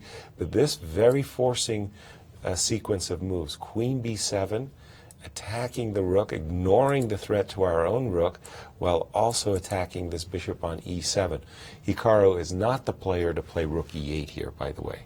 Then rook e8, rook d7, seizing the defensive. That is not his nature. He's going to have to go for this bishop takes, queen takes check, for reasons already pointed out, bishop f8, only move, queen d8, and this looks like an incredibly forcing line of play, by the way. And we get to this position where we stopped with Maurice a moment ago. I like pushing the a-pawn. What about you, Jen? Yeah, I think that Levon is going to go for this. Without in question. fact, yesterday Maurice was talking about Nakamura and tells, and I find Nakamura's tells to be indecipherable a lot of the time because he does them winning, drawn, losing. Right. They're hard. It's harder for me to detect the pattern, although I'm sure there are some, and Maurice picked up on some good tidbits. Right. But I did notice that Levon kind of rolled up his shirt sleeves a little bit after Nakamura played bishop takes a2. Like, now it's time to calculate queen b7. That's what it felt like to me, that gesture was. I'm not playing a quick move. I'm going to calculate queen b7 and probably play it. Exactly. Now, this is a good warm-up for us for tomorrow. We're going to need some exciting action here today. And thank you also for all of your tweets to St. Louis Showdown. We've gotten some great ones today. In fact, several people mentioned the book that I was talking about earlier, which was Moonwalking with Einstein. Moonwalking with Einstein is what a title. Is the memory book, including Alex Steiger, who taught me rock climbing. And we've got one from Chris Bird, international arbiter at the Sinkfield Cup. He says that it looks like Nakamura Aronian G4 St. Louis Showdown is going to fizzle out into a boring opposite-colored bishop endgame onto the blitz. He must have been watching this match because you can never call a draw too early, even these elite players. Actually, perhaps they're elites. I mean, the fact that they're playing such an important match and all eyes are on them, they go for any chance. So we've gotten into trouble calling early draws earlier in the match. So I think we're gonna have some fun here yet. Another great tweet that we got earlier today was from the Hip Hop Chess Federation founder Adisa Banjoko, who's showing his kids during their lunch hour our broadcast. Oh, how so cool. Over on the West Coast. So shout out to everybody there. Ace Academy in San Jose. Thanks for joining. That's right, and Adisa, of course, was instrumental in the show that's going on right now at World Chess Hall of Fame, Living Like Kings. So he and Susan Barrett conceived of this idea for a show that fused hip-hop, chess, and martial art. Well, that's the HHCF, but art, music, and chess. Yes. Over there. Right. Did you check it out yet? I was there for the opening. For the opening, right. I and came, the video. Yeah, I came for the opening and reception. Then I had to leave for another function. I wanted to come back and join it once again and mill with the crowd. But the crowd was so long, it went past Starbucks. Right, yes. That was it is by far the most popular show ever hosted by the World Chess Hall of Fame. It was a great success. It's still open until April, so plenty of chances for you guys to come down and check it out. Now, recent blitz matches and recent blitz scores between Nakamura and Aronian. Of course, these guys have played a lot of games, I'm sure, that have not been recorded here. But these are official blitz tournaments, like the World Blitz Tournament in Dubai. Nakamura got the better in that. In the World Blitz 2014, just one game. And I thought they played with both colors, but I think there was a rapid as well. Right. And then in Zurich, Nakamura also won. Norway, Nakamura won. Town Memorial, it was a draw, and then they split way back in the World Chess Blitz 2010. Now, I am sure they have played way more games in this Blitz. Both of these players love the Blitz game, except these are the recorded ones that we have. When the players come down later to talk with Maurice, we'll maybe get their sense on the off-the-book games. Exactly. But in the official tournament, 4.5, 1.5, 4 wins for Hikaru, 1 for Levon. And Levon's still feeling confident, and I've seen Levon play Bughouse. He knows how to throw those pieces and throw those pieces fast. Yeah, no, he's a terrific Bughouse player. I like it. Oh, if there was trash talking in it, yes, of course. I would probably have to vote for Levon. I mean, not just that his trash talking would be superior, but more that it would be kind of like it would give him a greater flow, and that he might become the favorite at that moment. What do you think? Well, I mean, when I saw him playing Bug, I mean, it was just like so fluid. It seemed like he was able to trash talk and play at the same time and not have to think. Whereas I think most players, if they wanted to get in a little jab or a quip, they would have to kind of like give think it about some it. Consideration exactly. Before just throwing it out there. Well, yes. Well, okay, but first we got this classical game to deal with, and we have Bishop E2. Maurice, your thoughts? Well, Yasser, absolutely. This game is rich, and I've been looking at it with the computer, and there's some wild lines all petering out into draws by perpetual checks. But in the meantime, you still have to find those moves. Of course, these guys are great at finding moves. Aronian, as a trash talker, man, he could hang out in Brooklyn with us any day of the week. He does it so effortlessly and so elegantly with style. There's no expletives, no need. I mean, the guy just comes out and he's concentrated and he's focused, and you do get that word he mentioned yesterday. He said, I might sound arrogant if I brag. But you know he's bragging because he's confident. But take a look at this position. We looked at this line with G4. I might go back just to show how we got here. Queen to B7. Rook E8 is out. Rook D7, no way Nakamura's playing that move. Bishop D1, certainly, and now queen takes. C8 with check, and we mentioned if you do play the king up, then this fork will happen. So bishop to F8 is the main line. Now, going on with this line, we see queen to D8. The queen again forks this bishop and this pawn. Bishop takes B3. All this so far forced, and then this great move, G4, creating all kinds of interesting ideas. Well, we got to continue this line because the only move again is queen to G6. We showed all the tactics from earlier, and now the move A5, and this pawn is rushing down the board and challenging black to stop it. Well, black's most logical move here is bishop to A6. Bishop to C4 to stop it from going to A6. Let me get that back. So bishop to C4, and now this queen has been double attacking everybody. It attacked a rook and a bishop. It attacked the two bishops in one line. It attacked this pawn and this bishop down here. Well, why don't we do it again? Queen to D4, set up a different angle of attack. Now this has got to be a move that Nakamura, I can't imagine he actually calculated this far out and trusted that everything's still going to be okay. It is still okay, but yes, how would you feel? This guy's dancing his queen around the board, like attack this, attack everybody. This move now, queen to D4, bishop A6, and now knight takes on F6 with check, and you've got to sneak your king in the corner over here and pretend that everything's okay. You've got no discoveries. I'm all right. I calculated all of it. Well, what if he plays bishop to E4? It's still a fight, and it's still forcing, by the way. Every move threatening black. Now this move, queen to G5 is possible. Now, here now comes something that's really interesting. Black is ready to do a counterattack of his own with the move queen C1. Some checks down here could emerge if white is not careful. Let's try the move queen D8 to show you what I'm talking about. If this move, now queen C1 check and bishop check, the king moves up, and now queen C3 check. And now you have to be careful what you're doing with your king. For example, don't try this at home because all of a sudden you yourself get mated. How you like that? Oh, oops. Sorry about that. Well, now white has nothing really to do. Everything white does, for example, like F3, will run into a perpetual. So we're seeing lines. I mean, we're going very deep right here, but much of this is completely forcing. So somebody, when you're looking at forcing lines, somebody could make a mistake and you'll be terrified because it's queens that are checking and forks are happening and mating ideas, and suddenly you get out with her pet. I don't know how these guys do it. It's incredible to calculate and even judge these positions. But check out this position right here. If you know that the move is queen C1 check, that's the problem move. Well, I know, Yaz, I know you know the answer right away. King G2. Forget that. You have no more threats on the board. And now what are you going to do? Do you have a move? Like, this is a tricky position for black. Black can play the move H6 and get out from under some of these perpetual ideas. I mean, restriction ideas. But even now, it's just a crazy position because white could play H4, and again try to trick you. You can't touch the pawn. Queen takes pawn here because now you run into this nasty move, queen D8. The bishop's under attack. Who's going to defend it but the king? And suddenly knight E8, and there goes your queen.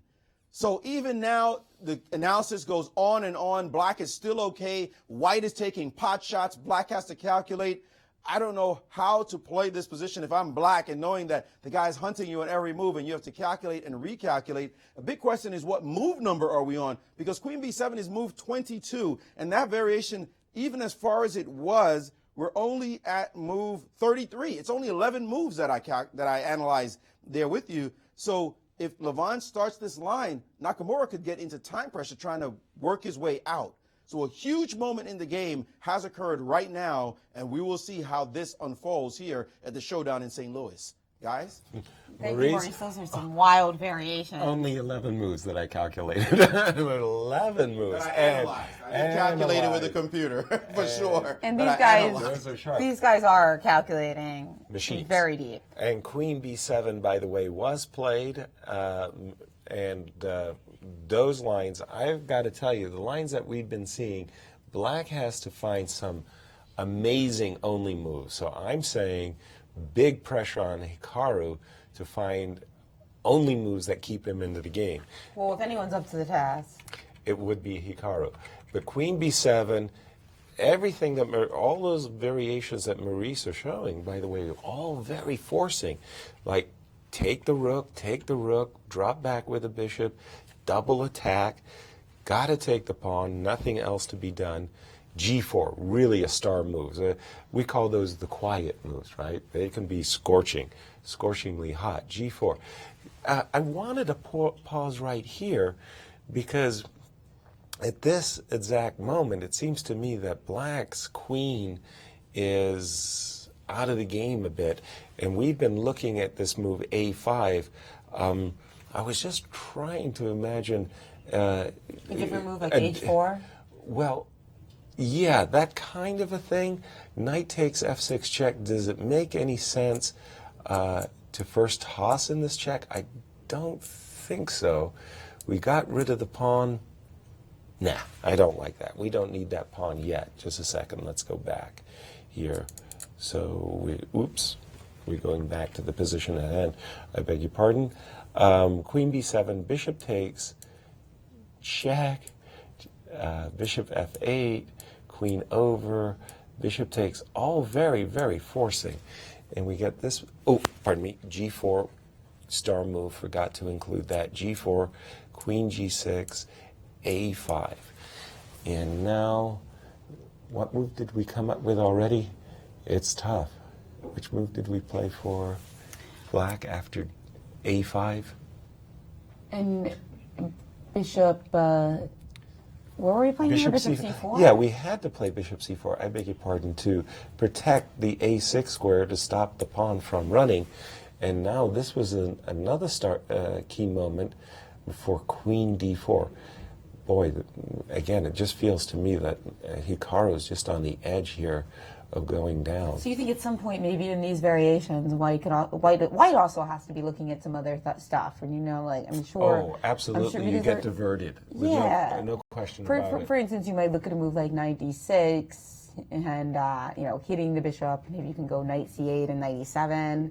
Those type of things. So you got to be worried about this queen b1. That's why I liked your h4. Right. You can't play knight d6 now. Exactly. So h4, perhaps in this position, is something that. Exactly. And you just try to get queen some d4. kind of a squeezing-like motion going on the king side. But let's look at queen d4 again, because it's just so absolutely direct, right? Right. You are picking up a tempo against that bishop. And now we're setting up the discovery, because I feel like there were a couple things that to a human it might look just even scarier after queen d4, right? Like many humans would just look at this position after queen d4 and assume that it's lost, because after knight takes f6 check, I mean, there's just you're walking into a discovery. Exactly, and with bishop e4, it's actually kind of miraculous that we can even look at that, right? Without it being 1-0. Exactly. Like I said, if anyone's up to the task of looking at that, I do think it is one of the marks of a great tactician that they're able to look at variations in which they walk into a discovery and they don't just give up at that moment. Like, I think a weaker tactician, but one who has some instinct, sometimes if you walk into a big discovery, you're just like, okay, next. Wow. Let me look at it's almost like great chess players know when they can perhaps move their king to g3 in a certain variation, right? The kind of variations that Maurice was showing. But also you could walk into a mate. But just on that tightrope. Right. I mean, the machines have no fear about walking into protectoral, but the primal fear of a human is like, no, you don't want to be able to expose your king. Unlimited discoveries. No, it's not a happy circumstance. So here, let's take a look again at how Black was hanging on after knight takes f6, right? It was I think it was the move king h8, actually. Right, king h8, and then we were playing bishop e4, right? Bishop e4, and amazingly, the computers are great at saving what, to our eyes, look like really unpleasant positions. Yeah, but there was this queen g5 move, where Maurice was pointing out that the bishop is still, it's not just defending, or blockading, but it's also hitting that f1 square. So our discoveries here, the cool thing is that the queen can actually come back and retreat when we play something like knight takes h7 check, right? Right, knight takes h7 check. You're forced to bring the it looks like there's only. Well, here there's Is there a couple of choices? I don't know. E5, bishop g7. Well, if bishop g7, I mean, I know you're. I don't trust it, bishop g7. I don't, because by the way, but I like. We can probably just. We can't just. We have to watch c1. Okay. But it still seems really dangerous, because after bishop g7, maybe we can play something like queen c5. Wait, go ahead. Okay, Wait, let me so where do put you want to go? bishop Bishop G7? I want to put my queen on the C file somehow, but I can't. Queen C5 I can't do. I can't play. I'm trying to. Queen C3 can't. I can't play queen takes B4 because of queen C1 check. I can, but good luck with Maybe- that. Yeah, maybe you don't want to leave your own king exposed. That's Maybe right. that's okay though, right? Well, again, Maurice was pointing out some pretty impressive little attacks going on against your king here. Let me just show. He was pointing out that there's a lot of perpetuals in the positions for Right. black. So let's try to find something more solid for white here. Exactly. Something This that is- actually stops queen C1 after bishop G7. Okay, and, let's go back. So instead of queen takes B4, like after knight takes H7, just so it seems like there's some different possibilities there for black. Perhaps bishop G7 is okay, although it looks like that should be wrong. Mm-hmm. But why? But here's a big question. Should we go for this discovered attack when we have these kind of, again, these quiet moves that might just be injurious, like H4, you know? Oh, yeah. Or King G2. I'm just saying that You know, from and- Black's point of view, he has to check the direct discovered attacks, and that's what makes it so brutal. Mhm. I mean, to have to play this, because with White you get the choice. With Black you have no choice. That's you what have to we're look seeing. at both, and we do have a few moves on the board. Yes. The players are following our incredibly sharp line. They're going down the whole thing. That Queen B7, Bishop takes D. Pardon me. Queen B7 was played. Bishop takes D1 by Hikaru. By the way, 37 minutes for Hikaru in a very double-edged, super sharp, ultra sharp position. Bishop F8, we think, is the only move. Maurice pointed out that King G7, Queen D7 with this double attack against both bishops. That's not what Hikaru wants to allow. Bishop drops back to D8, Queen D8 as our main move. Okay, so at the moment, pardon me, I want to just say that the players have reached this position Hikaru to play. We do believe Bishop F8 is forced. We do believe Queen D8 is excellent move for white. And then this very important very important quiet move, the star quiet move, G4, forcing the queen to a less active square. Queen G6, any other move loses instantly. I don't think it can count as a quiet move if it attacks the queen. It's more like an in-between move. Escalation 6. All right, I'll like that. Queen G6. Now, again, because of these latent threats of Queen B1, we're not really anxious to take this pawn on F6 quite yet. So we play A5 So and then we play bishop A5. C4. You gotta stop this runner. I mean, look at that. The A pawn. Well, the good news for Black is that even though this is super scary, it's kind of like a forced tightrope, isn't it? So, like, how else is he going to navigate this? Like, he's not going to lose a bishop after bishop E7, after king G7. True, all of that. So, if it's process of elimination, he might fall into this, hyper-accurate calculation. Where every move is forced. Yeah. We rather say in chess it's like riding a tiger. Once you get on the tiger, you can't get off because you might get eaten. So every move. Is that true about tigers? Yes. Yes. They're wild animals. Queen D4, I like that move. Although I must say, Double attacks. yeah, but my instinct is to keep that. The pin? Yeah, I like the absolute pin. Pardon me. Let me just see here. Do I have any other little trickies for Black to? Trickies? Halloween's over. It's Thanksgiving. Yeah, trick or treat. Okay, so let's stay with the main move. Queen D4, bishop drops back to A6, and now we're looking for a forcing move. We have been with knight takes king bishop over. E4. I love this activation of the bishop, by the way. Bishop E4, Queen G5, and now can we do something? I think it was actually King G2 H6. That was the main. I like King G2, by the way, just sidestepping a lot of these Queen C1 check, Queen F1 check variations. So we'll let Black go H7, H6, and gut instinct. think white's winning, but darn it, those pesky engines keep showing ways that black can keep the balance. Yeah, that's right. It seems that it seems just from a human instinct that it's there just, ought to be something. But luckily for Nakamura, he's a great tactician. I guess that's not luck. That's a combination of great training, great some skill. good genes and great training, and then also that there's a lot of forcing lines here that he might just have to do this and hope for the best. Exactly. And he has played bishop to f8 forced. Right.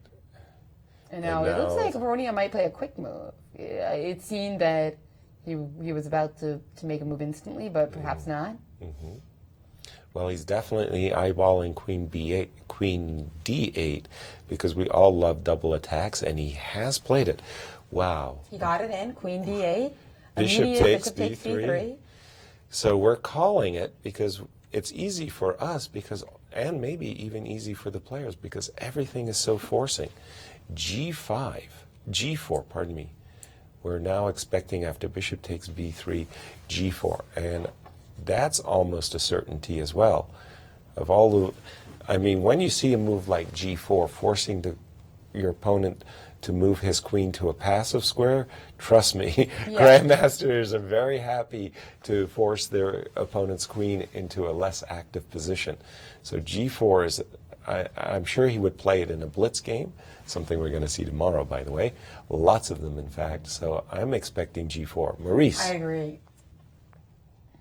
Guys, the whole way of playing chess has changed so dramatically. We heard from Levon yesterday. He said something about how just listening to Garry Kasparov himself, right, maybe the greatest chess player of all time. Some may argue it might be Fischer, it might be Alekhine, but he's certainly in that discussion. He says when he talks to him, he feels as if he's talking to a player from another time, meaning that he's gotten used to analyzing with computers in a way that Garry never did. And they have a different perspective, a little bit of a different window. Even the openings that are being played nowadays are very different. So it's almost as if they're speaking two different languages. Well, when I analyze with computers, I feel the same way. I feel like is this chess? It looks so fairy tale to look at some of the stuff that computers come up with. Take a look at this line and tell me, I'm ready to fall on the floor looking at this line. Absolutely incredible move. After the move to g4, queen to g6, we looked at a5. Black doesn't have to play bishop to c4. Black can also play this move, bishop to d5, which looks just straight out bad. Like, why would you allow this move? Knight takes f6, check. Humor me for a second and follow the line. King to g7. The engine saying white will remain upper pawn in this line. One pawn. Not like the whole world's coming to an end, because you can't just rip off this pawn here and not pay attention to your own position. The way the engine decides the best way to play is knight to e8 check, at least as far as I let it analyze. Knight e8 check, king to g8, bishop takes d5. Now you can't sneak in anything on g4 because the bishop will come back in and there won't be any obvious, well, bishop g1 actually, if you play queen g4, bishop back to g2, excuse me, you don't have queen d1 because your queen's hanging. So there is no perpet. So bishop takes d5, e takes d5. Now look at this line. Knight f6 check, king g7, a6. Daring you to take this because you can't double take because the pawn's going to go forward, right? So let's ignore the pawn. Well, I'm going to get a queen. Well, so am I. Okay, I got a queen. Well, so did I, but with check. King to g2, and now you're looking around like, what's the best move here? Everything for black is losing. It's black's move. Usually you have 4 queens on the board. It's the guy with the move that's winning, except black doesn't have any winning checks. This check here fails. Black's best move is the quiet queen b4, simply guarding the bishop and saying, well, let's play chess. What are you going to do about this move? Crazy stuff. White can now play the move queen to a1. The new queen sets up a discovery that looks like it's going to be death. And black says, you know what? I'll just give you a pawn. Here, you can have that one. And in the end, white only ends up a pawn after the queens come off the board. Here, he gets to play his check, and then he takes the queen, and he's up a pawn, but he's not, well, it's a pawn anyway. But what kind of chess is this, Yas? I mean, you just feel like, okay, I can't even look at the chessboard if this kind of stuff can happen. Absolutely insane variation. and the engine's saying, well, in that line is the best line. I'm sure there are other ways to play. But how do you possibly calculate that line? This is an incredible game these two players are playing right now. Absolutely 2,800, make it 2,900 chess on display here at the Chess Club and Scholastic Center of St. Louis. Guys? That's right, Maurice. Wow, we've been trying to give away queens this whole broadcast, and now we're going to have 4 queens we have to get rid of. That's going to be harder. We can do it. Come on, Jen. We can blunder 4 queens. I mean, we can blunder 2. We can blunder 4. All right. It shouldn't be a problem. I like that can-do attitude. Yes, exactly. So, wow, alien chess. We're here at the crucial moment where we do expect that Zwischenzug, as you described it, that powerful, quiet move, G3, G4. And I don't see Hikaru as entering that variation with bishop d5, because as a human player, you would be thinking, I'm not just going to blunder my pawn on d5, but rather the restrained, can we put it like that, bishop c4. The variation Maurice just mentioned came from the line with bishop d5. But bishop c4 strikes me as a move that I would play if I had this position. But then again, it sets up that whole queen d4 complex, and the calculating that the players are having to deal with in this variation is really, it's going to bring out the best in them. That's right, and I like the way Levon now is looking at the board. It's like you can't really, some players try to get a little bit closer to the board when they're calculating such deep variations. Right. He seems pretty chill. I remember a game I had with Michael Tal where, like you say, I like to sneak into the board and hover over the pieces, and I was looking down at the pieces, and Michael Tal was doing exactly the same thing. We were both like hunkered over the board, hands over our eyes, covering our ears, really intense, and we both went back, and we both looked at each other, kind of gave a half smile. That's great. It was really wonderful. It was like a great moment in chess, and Michael Tal, very special. Wow, that's a great brag. But Levon, like you say, he's kind of back off the board. Okay, here he's scrunched in a little bit, but they don't have the over-the-board attitude and approach. Remember a lot of those old historic photographs from the Alekhine versus Max Erva match? Those guys hovered over the pieces, and you had more of that head-to-head. Well, yeah, it makes sense that you would be able to see more the closer your brain got to the board. Right. Well, it was something we were just trained to do. That's what we did as kids. And Maurice has a comment. We're totally excited by this position, guys. I'm a little worried. The positions are so harem-scarum, wild, that it's highly possible, and I hate to be the party spoiler right now, it's highly possible that Levon will just decide that the variations are too complicated to analyze and that it's not practical to play this position out and just go for a perpetual. I mean, it's easy for him to do. If he just takes on f6 and after g4, takes on f6. By the way, that's if he finds g4. g4 is a very important move here. But if he finds it, then he can always just repeat this position all day, and we get that simple draw.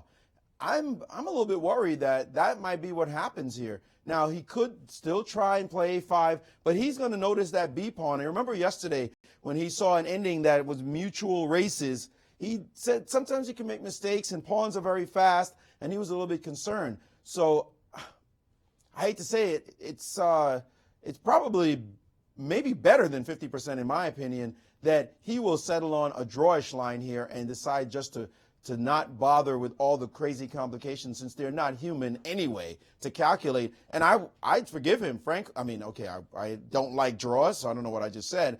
But the reality is what we are looking at, we would not have calculated those variations. Those are just literally alien, as you call them, Yaz.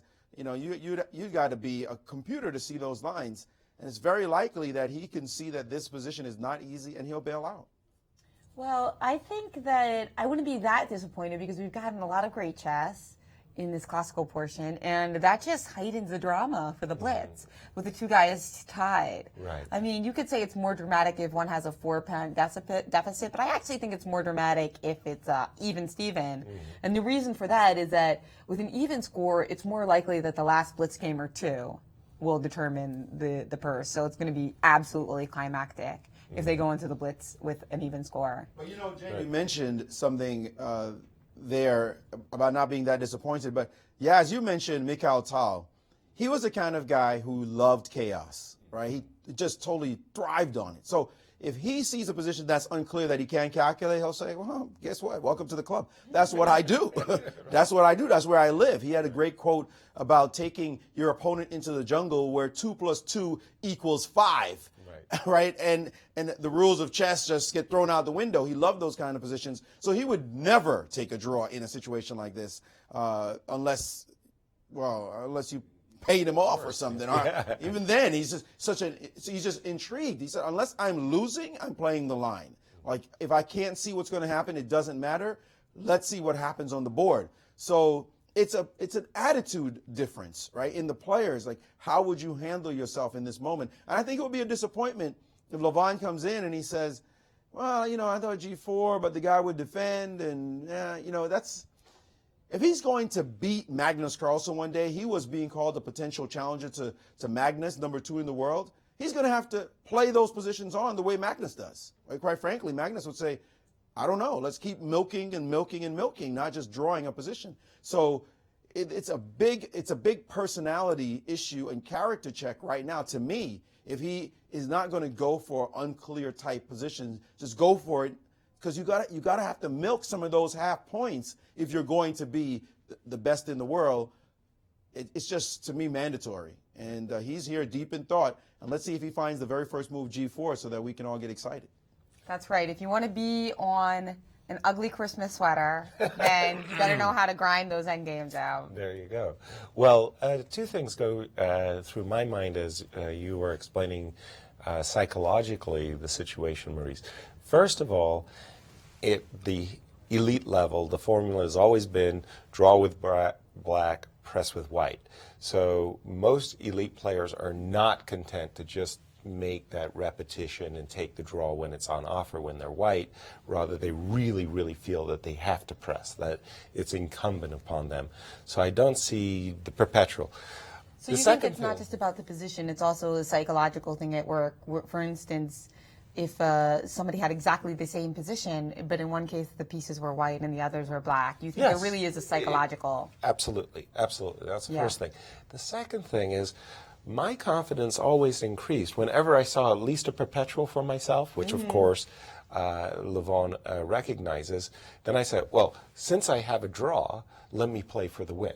So two things are happening here for Levon. He sees that he always has the draw in hand, so that's very, very nice. That's encouraging him to play on. And secondly, the white pieces, simply put like that. And the quote that I like best about Michael Tal was he said, I like to lead my opponent into a thick forest where the path is very narrow for both players. I love that, because so much of chess calculation, it's more like a forest or a thicket, and less like a very long tree. Because sometimes people learn, when they start learning to calculate better, they might look at a pawn endgame where they can look 15 moves deep. Because even an amateur player starting out can do that, an empty board, just one straight line. Right, like a palm tree. There's just but the real things that people miss is more in that forest. Branches, Exactly, and that's exactly where we derive the saying long think, wrong think, because too often when people are going on a long think, it's that palm tree. Yes. And we do have a move in the position. We played Levon, very surprisingly, did not interpolate. You said it right. You said it right. Yay. Queen D8. You said it right and then laughed at yourself anyway. Okay. He didn't play G4, which is very, very surprising, because you do like this idea of pushing your opponent's queen into a more passive position. He left the pawn on G3 and immediately went for the A5. By the way, spurning the draw, the repetition, the perpetual that Maurice had mentioned. Now, does this move a5. Is this an inferior move? My first reaction is yes. I do like getting into G4, yeah. Right, I do like it. But can I transpose? Is bishop c4 the right move? Interesting point. Yeah, so you're just saying that it's going to be exactly the same, pretty much. Right. So let's see if we can understand the differences here. So Nakamura is now on move and has to decide what to play here after queen d8, right? Right. So does he have options besides bishop c4 is your question? Yeah, the option I was looking at was king g7, but this a-pawn is really fast. Think Hussein Bolt. And is there any difference in the variation with bishop d5 now? Well, bishop d5 gets us to that line that Maurice was talking about. Probably it's better in this case that the pawn is on g3, because knight takes f6 check, king g7, knight e8 check, king g8. This was the line that Maurice was talking about, where we got the four queens variation. Well, maybe this is one of the reasons that Levon didn't interpolate g4. Maybe he was looking at some of these crazy variations and thought, why not just keep my pawn on g3 where my king will be a little safer? So it's possible. All right, Maurice, was g4 critical or not? G4 was the best move in the position, and it seems as though this move has changed the character of the position dramatically, because now black can defend quite well. In this moment, by dropping in a5 instead, black gets a move he never would have gotten in other lines, and that is the move king to g7. And now this pawn is on the board forever. No worries there. It doesn't mean that black's better, but actually the engines are saying black's better right now. My assessment is that it's not the case just yet, but the move a6 looks like a dangerous move. Black can throw in this move, queen to e5, stopping your a-pawn dead in its tracks. That pawn, this check, is coming in the position at any second now, and the engine's giving h4 as the best move, queen to h1 check, king h2, and now bishop to d5. A different construction from what we would have suspected could even happen here, and the best move it's giving is bailout for white. Queen takes f6 check, queen takes queen, knight takes, king takes, and now bishop takes d5. The point being, you can't just capture back because the pawn's running, but now bishop to c5, we get a opposite colored bishop position. King's better placed. This a-pawn's not going anywhere anytime soon. White has to stand guard over the b-pawn. Maybe we might even argue black is indeed better here, but this line definitely gives black more opportunities than the other line. G4 was really, and he has played king to G7, so that move by Levon, A5 instead of G4 first, has really changed the position quite dramatically and reduced much of his advantage from this position. It looks as though black's going to be okay in these lines, guys. He looks fine, and look at that. Nakamura has gotten up from the board and walked away. I think that moment, G4, the ship has sailed, and black is back in the game. Wow, big dramatic change. And boy, Levon will definitely be kicking himself over that missed opportunity. And that move, what number was 25 when we saw, wow, so very big missed opportunity here in the decisive classical game. And the time's 31 minutes, 51 minutes. An edge for Levon, but he spoiled his position with this premature move a5. a5, king g7. And now what do you think? How do you expect the game to continue now? Well, just as Maurice was saying, that this move a6 is the logical continuation. You having said A, you keep pushing your Having said A, you say A6? A5, you say a6, right. So it's arguable that at this exact moment, this is a very sly little move. Queen coming to e5 in order to check white and pick off this a-pawn if it continues to get pushed. So that was why we saw this move h4, and the bishop drops back just in time with bishop d5. Now this bishops of opposite color ending, that hold on, what were we looking at? King takes, bishop takes, bishop.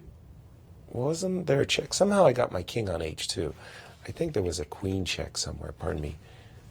I think the queen check actually happened here, that the king got pushed to h2 so that the f2 pawn hung at the end of that variation. All right, with bishop c5, yeah. Right. So and now, this was the bailout stuff, right? And after the trade of queens, takes, bishop takes.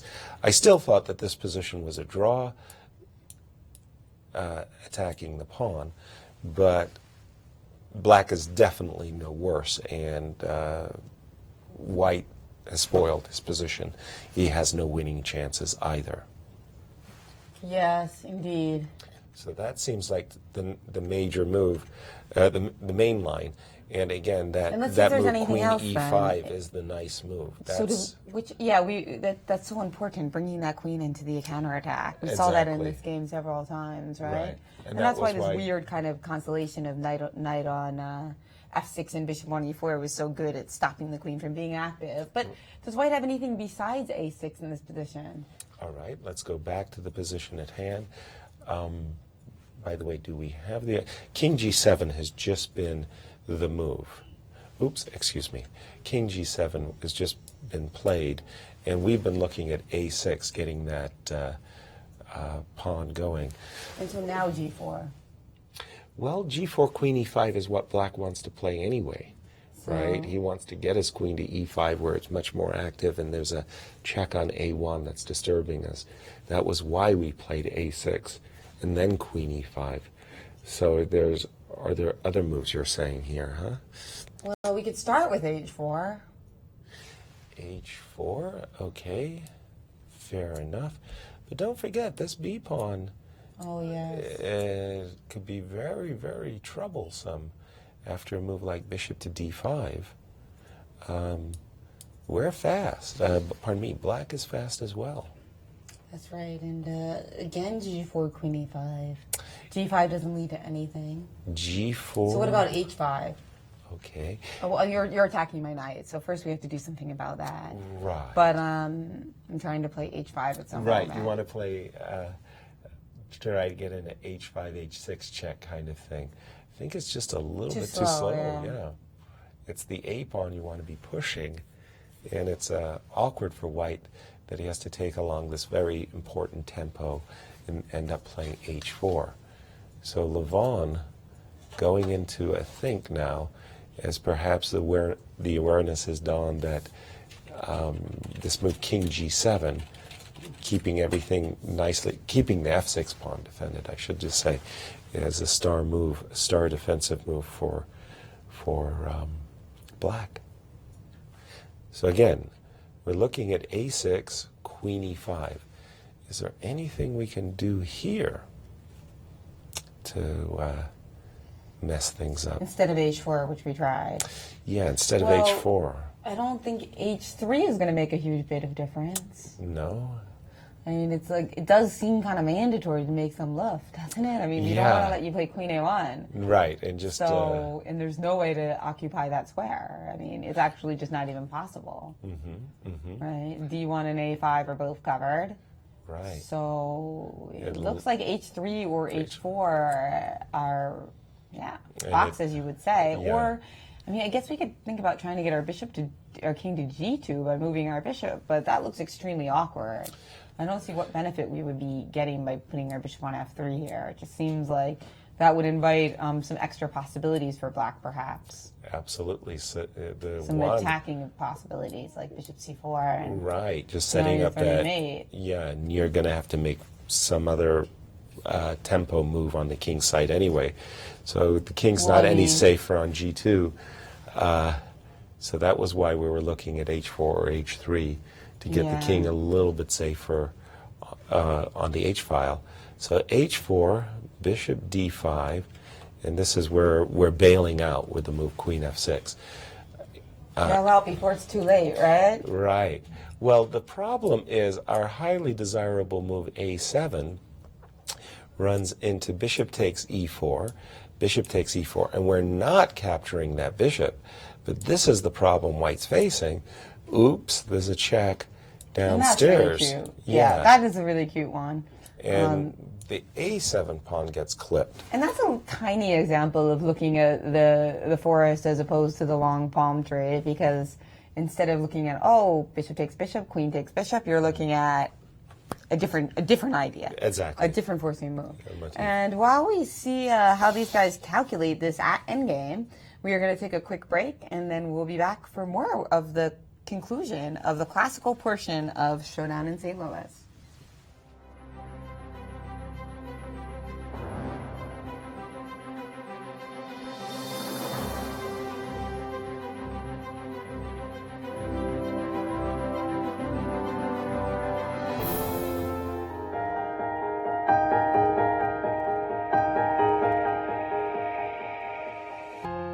Until recently, chess was like this. Chess24 brought you this. Live interactive broadcasts from top tournaments, with computer analysis and video commentary by the likes of Jan Gustafsson, Lawrence Trent and Peter Svidler. A play zone where you can take on opponents from all around the world 24/7. Interactive beginners courses, ensuring you pick up the basics fast while having fun. A tactics trainer to sharpen your chess by solving puzzles adapted to your level. Hundreds of interactive videos, letting you watch and learn from star players such as Vichy Anand, Peter Svidler, Paco Vallejo, and Hu Yifan. You've given up on that outdated computer? That's why there are more reasons to use Chess24 on mobiles and tablets. Full playzone access, including pre-move. A tactics trainer so you can stay sharp wherever you are. Computer opponents you can challenge even when you're not online. Live broadcasts of top chess events. And the half? It's free. Well, that's half true. Most features are free, but limited for registered members. You can step up to premium membership and gain unlimited access to our video library. That and much more. All this month, Chess24 is offering a special premium membership for just $9.99 per month or $99 per year. See you at chess24.com.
surprised. Be intrigued. Be delighted. The World Chess Hall of Fame in St. Louis is nothing you'd expect and everything you love. 3 galleries highlight the history, culture, and creativity behind the game. Explore chess in ways you never imagined. It's a one-of-a-kind cultural institution where rare artifacts and world-class art play together. The World Chess Hall of Fame. Mind, art, experience.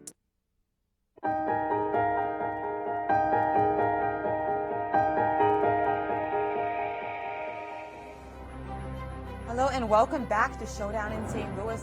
The variation that we've been looking at for the last half hour or so has appeared on the board. So the beautiful defensive idea by Nakamura, Queen E5, love it. You know, just getting that queen into the attack or the counterattack in this instance, and also the beauty of that queen, both playing defense and attack. Yeah. That's what's so key. When you see that queen occupying the long diagonal, like in the dragon or a Grunfeld, we saw some variations yesterday. It's so lovely because it just attacks in equal measure to defend. We also saw the moves A6 and H4 by Levon and a quick bishop D5 by Nakamura. Right. And now we're expecting this bishops of opposite color endgame. Indeed, the theme of this 4-game match right. to appear on the board. And you said you thought black was a little bit better in that final position. I do. I think it was still going to be a draw, however, but definitely this queen on E5 is roosting over the position, lording over the position, doing great defensive work, and as you say, on the long diagonal, great offensive work. But will they play that endgame out? What do you think? Well, let's have a look. When we left it, A6 was played by Levon. Queen E5, very important, quiet move.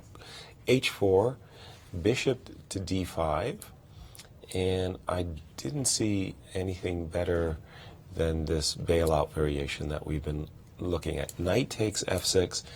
Important to toss in this Queen A1 check, King H2, Queen takes F6. No better move than Queen takes F6, King takes F6, Bishop takes D5. We're a step away from stardom, and black has to stop that. So close yet so far. So close that. And by the way, with the move Bishop C5, it's a double threat for black in the position. Bishop takes F2, snapping a pawn, as well as the bishop is hanging. That's why I dropped back with a bishop a moment ago. And if black stops to play a move like H7, H6, then after F2, F4, equal number of pawns, both sides have strong passers, bishops of opposite color, and just the nature of bishops of opposite color and what that means. That's why I thought it would be a draw, and the players would call it the day. Do you think the players would call it a day in this particular position? I do. Or just before, right? Yeah, if they were to reach anything like this, it would have been a hard-fought draw. Now, yesterday you were a little surprised by the final position in which they agreed to a draw. I was. And interestingly enough, after the game, and I said to Levon, why did you not play a few moves there? He thought that white was going to play F2, F4, sacrifice his B-pawn, and make a fortress. And I went, yeah, okay, I agree, the fortress is there, but take the B-pawn and let the people see why it's a fortress. And he goes, yeah, but it's still such an easy draw. He would have seen it. I go, okay, well, test your opponent. So a little different viewpoint on the final position. Although Hikaru also felt that the final position yesterday was dead. Now Nakamura is looking diagonally away from the board. It looks like he's looking like he's a bishop, right? What does that mean? I know that Grandmaster Maurice Ashley is the great decipherer. Decipher, is that a word?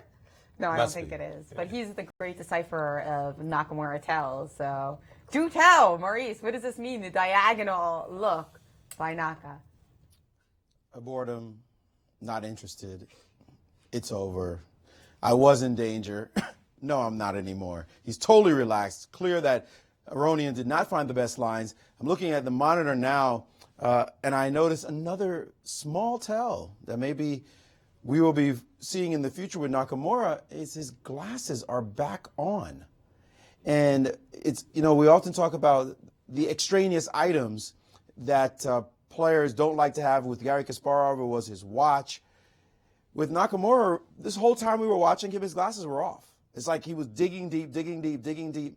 Now I'm relaxed. Glasses back on. Come on. I know what move to play here. I'm not worried. This game is easily going to be a draw. So absolutely no worries for him. And we're seeing this drawing line, and the players will agree to a draw, no doubt, quite soon after the next couple of moves. Although Queen A1 check doesn't seem to have been interpolated. No. They just went directly for... Right. He's just offered the draw. And we have a draw, and the classical portion of the Showdown in St. Louis has been split, but not without blood spilled. The first 2 games were decisive, and the final 2 games were both quite exciting draws. If anything, the 2 more combative openings in the end, a pawn sacrifice and the Grunfeld, ended up being the draws. So funny, and we're going to be very likely to see it just go down straight to the wire in the blitz, and that's why I actually love this result. Okay, well, first of all, I think a split in the classical games was very appropriate in the sense that from the positions that got, but I thought 4 draws would have been the more appropriate result. 2 decisive results from those even positions that occurred was remarkable, but hard-fought, well-fought games, and I think Levon will be disappointed with himself that he didn't play the move G4. Certainly he had looked at it, probably hadn't realized that it led to opportunity for him. Indeed, and we've got quite a day for tomorrow. 16 games. Do you think we're going to see a lot of repeat openings? I think they're going to explore the vast repertoire of their libraries. I think they could get into this kind of a stubborn groove that, okay, I have my favorite defense and you're not breaking it down. So we might see looping repeats of certain openings. But both of these guys, they want to test themselves. They want to explore their whole repertoire. So I'm thinking that we're going to see a lot of different openings and defenses tomorrow. Yeah, I can't wait. It should be really fun. I know the players, as they go through their post-mortem and share their various moments of concern. Are we picking up on their audio? A little bit. I don't know, after A5? Wait, because I don't have to go bishop C2 there. If you don't go bishop C2, then what do you do? Because bishop D5 is just a focus handling. Ah, no, maybe there was bishop D5. Yes, there's... Yeah, but on G4, I think bishop D5. I take king G7, knight D8, king H8. King H8.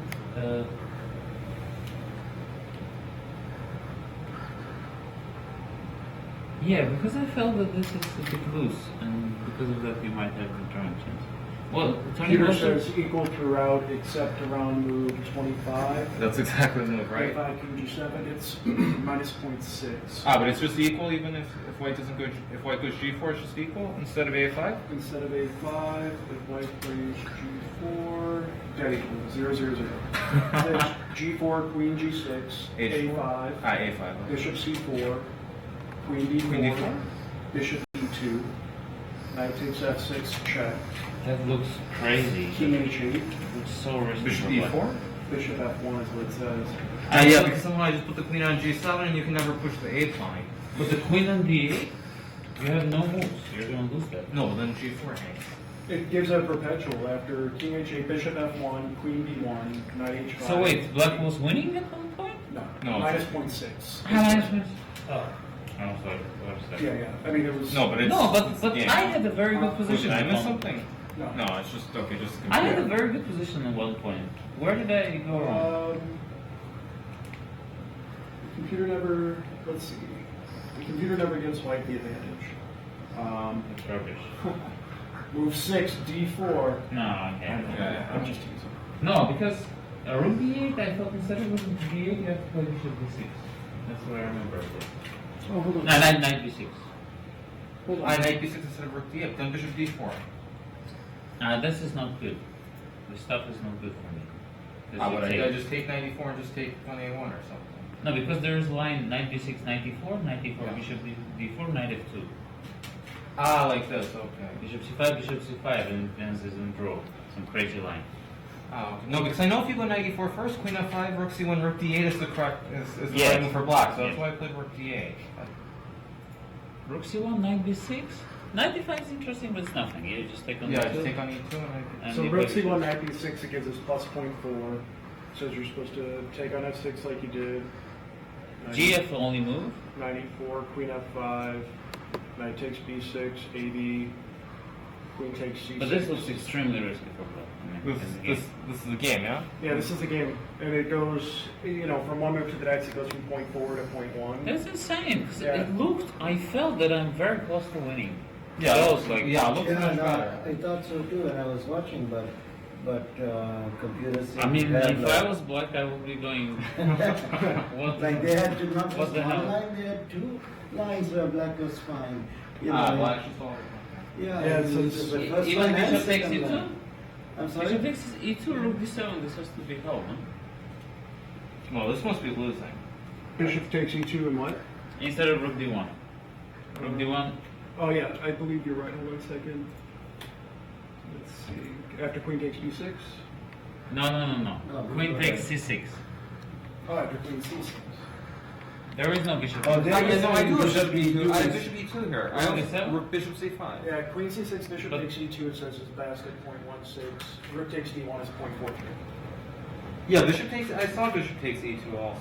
No, but bishop c5, wait, I saw that as well. Bishop e2 a5? No, but that's rook bishop d8. b5. Ah, bishop d5. Yeah, I saw this, but then I changed my mind. But I wanted to play rook e1, in fact. I didn't want to bother with rook d7. Yeah, of course, yeah. And it's unpleasant because I have two rooks. With two rooks, I can never have this. No, but I changed. I changed on d1 and go bishop e2. Yeah, then rook Change on d1 and go bishop e2. That's the right order. That's the order I saw. Then rook e1, bishop rook c2. Bishop d3 or something. Rook c2 was good. No. My rook's on f8 still. Oh, I haven't gone rook rook c8. So you're saying still play rook takes d1, rook takes d1, and bishop. No, I won't play rook e1 there. Why would I play rook e1? Then what do you play? Rook d somewhere. What rook d2 mean? I don't know. Bishop e2, it gives rook d2. Yeah. Bishop f3, right? Yeah. Bishop f3. But even if I take on f6 and play better. Bishop f3? Because I'm dominating on some squares. Yeah, no, of course. Ah, no, wait. No, but I bishop c5. So queen a1. Wow. I mean, it felt so good. All right, they're ready for you downstairs. That's it. Looks really good. Yeah, I know.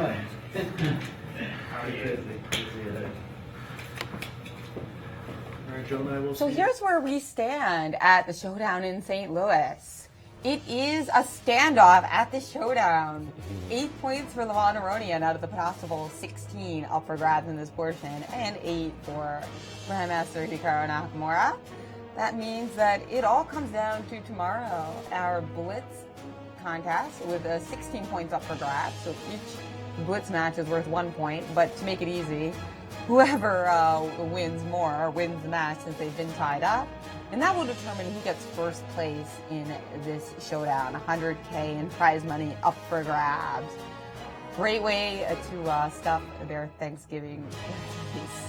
So watch live tomorrow. The coverage begins at 1:50 Central Standard Time and 2:15 Eastern.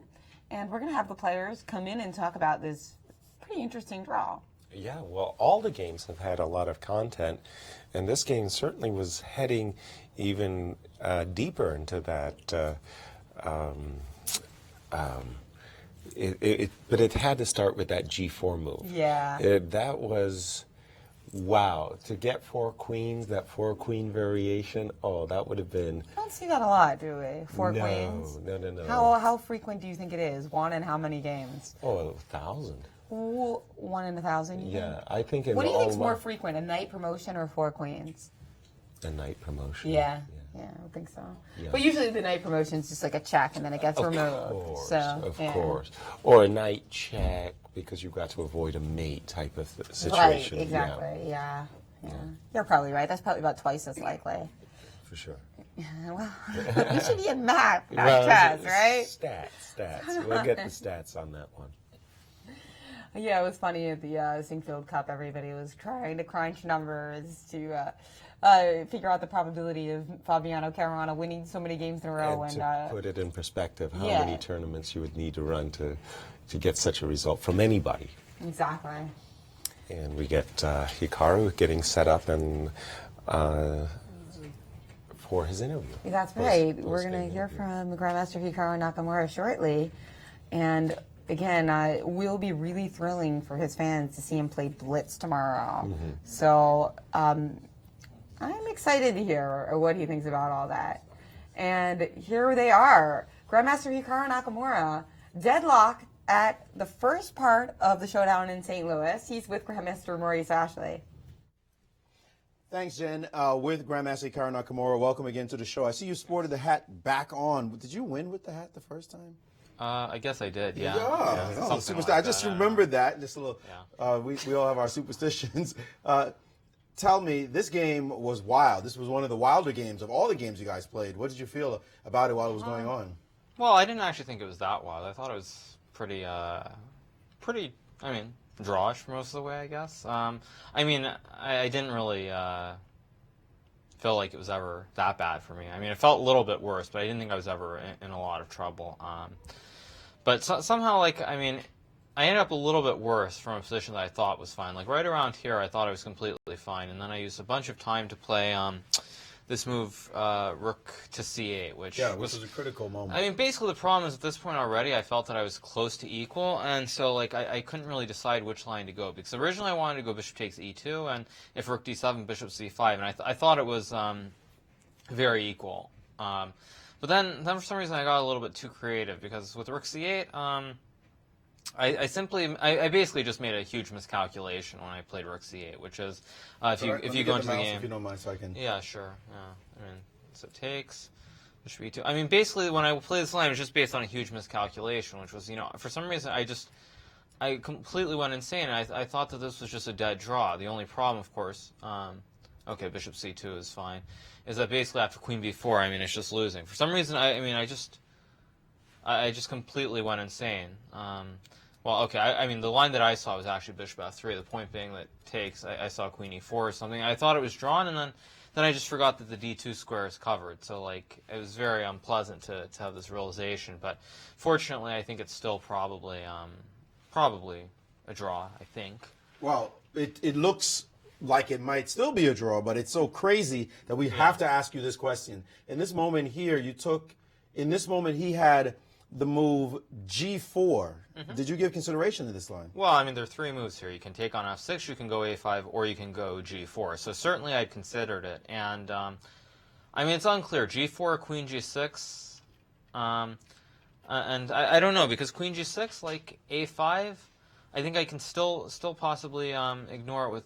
Can I go king g7 here? King g7. I think I can ignore it here, right? King g7, a6, bishop d5, a7, b3, let's right? do the line. Let's go down that line. Yeah, okay. I think I think you can. Yeah, play this I think I can just ignore it again, because a6, bishop d5, a7, b3. Or wait, no, he queens. Yeah. Okay, but even this one looks pretty drawish. Queen a8, queen takes g4. Black has no problems. 4 against 2, it should be an easy draw. But it looks dangerous. I actually think h4 is the better try. And then I don't know. Because king g7, h5, I don't know, like queen h6, and maybe queen d4 or I don't remember. At any rate, it was very, very crazy if this had happened. But Levon, I think he kind of blundered basically when he played a5 because he simply forgot that I could go king g7, and after king g7 there's nothing really left for white to play for. If anything, absolutely. Black's the one who's the whole game be changed better. in just one moment with that. Yeah, but again, I don't think it's that dangerous, but of course over the board, who knows what would have happened. Well, the match is tied, and after 4 games you guys have been wrestling, and it's come down to an essential stalemate.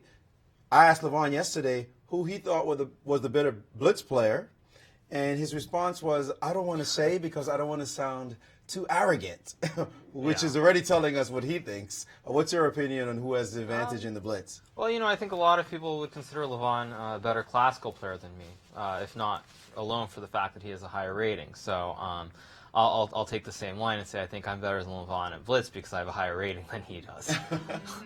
Well, have you guys played much blitz?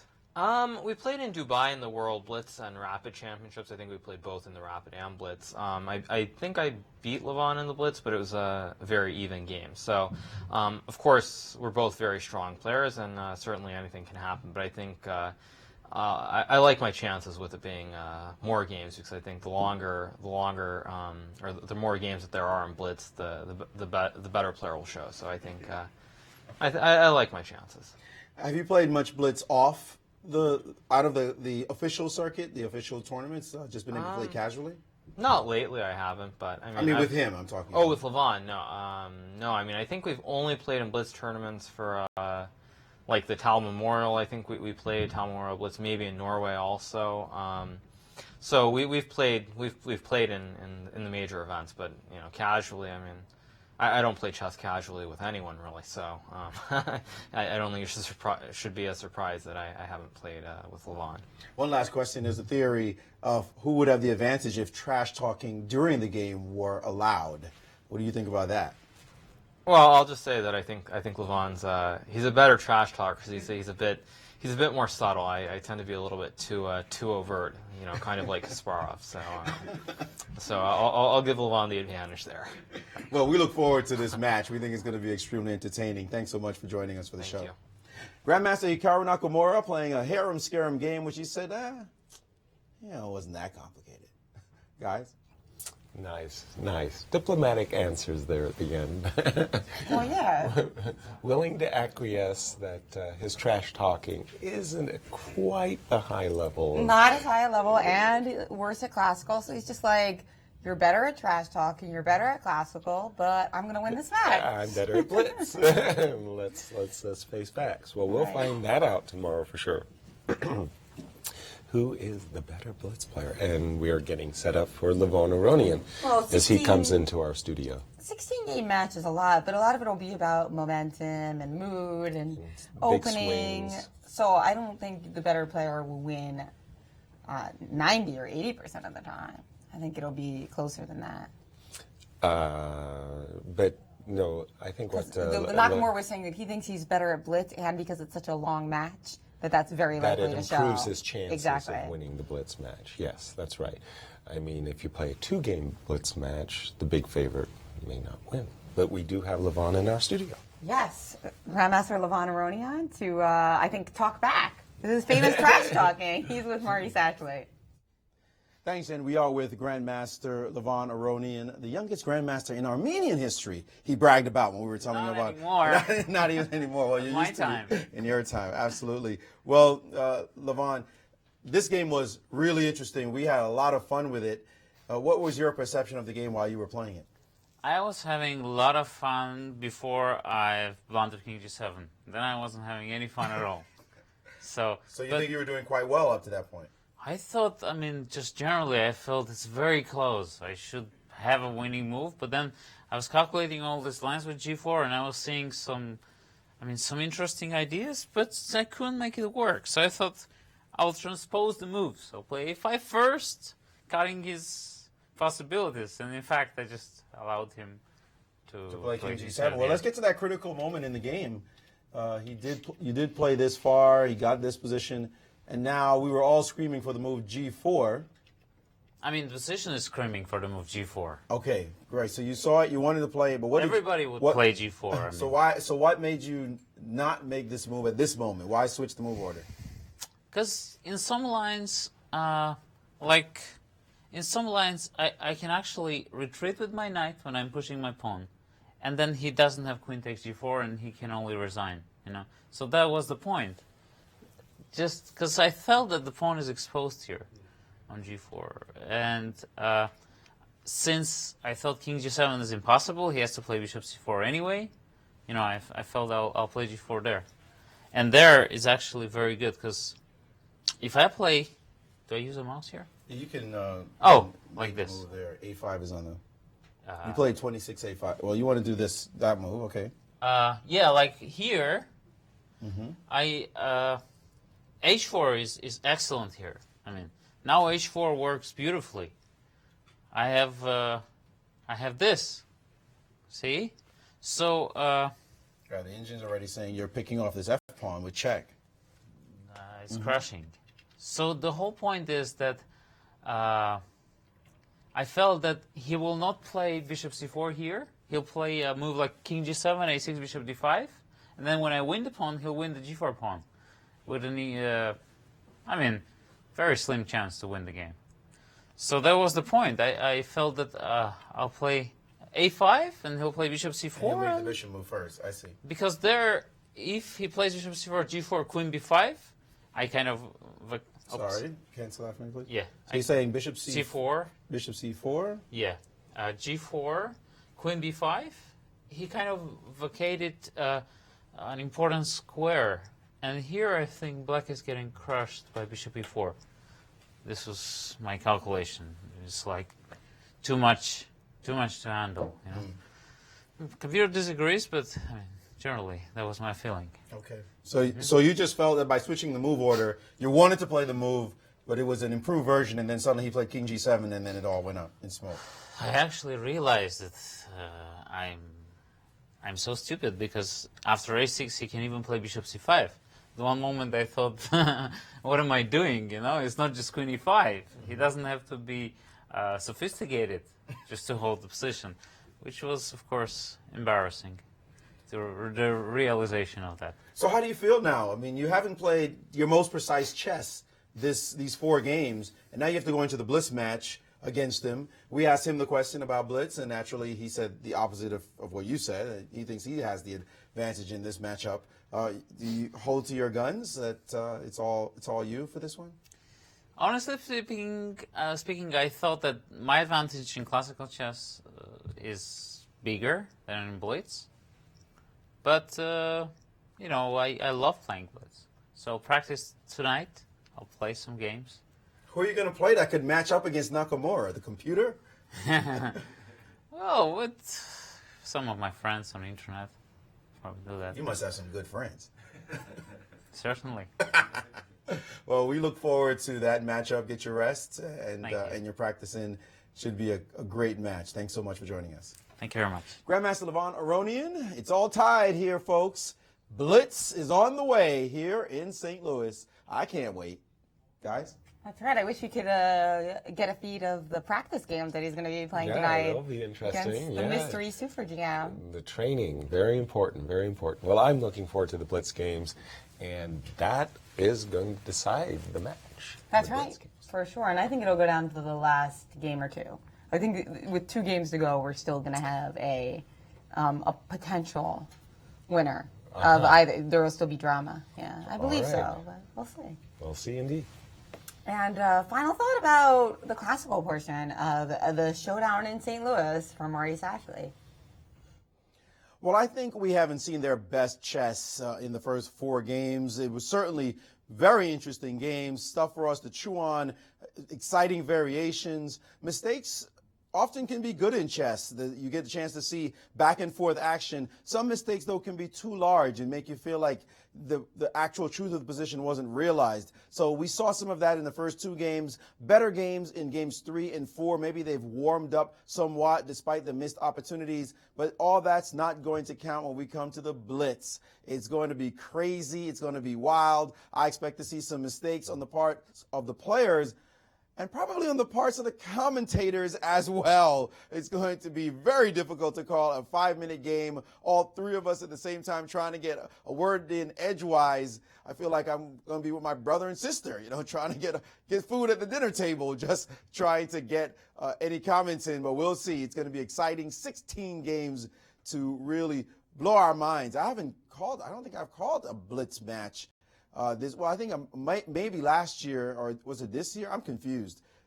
This is going to be fun. That's all I know. Guys? It is going to be fun, and I think your fans, Maurice, are not worried about you getting a chance to speak. He's got his ways. Yeah, he does, doesn't he? That's right. We are going to have a fun time.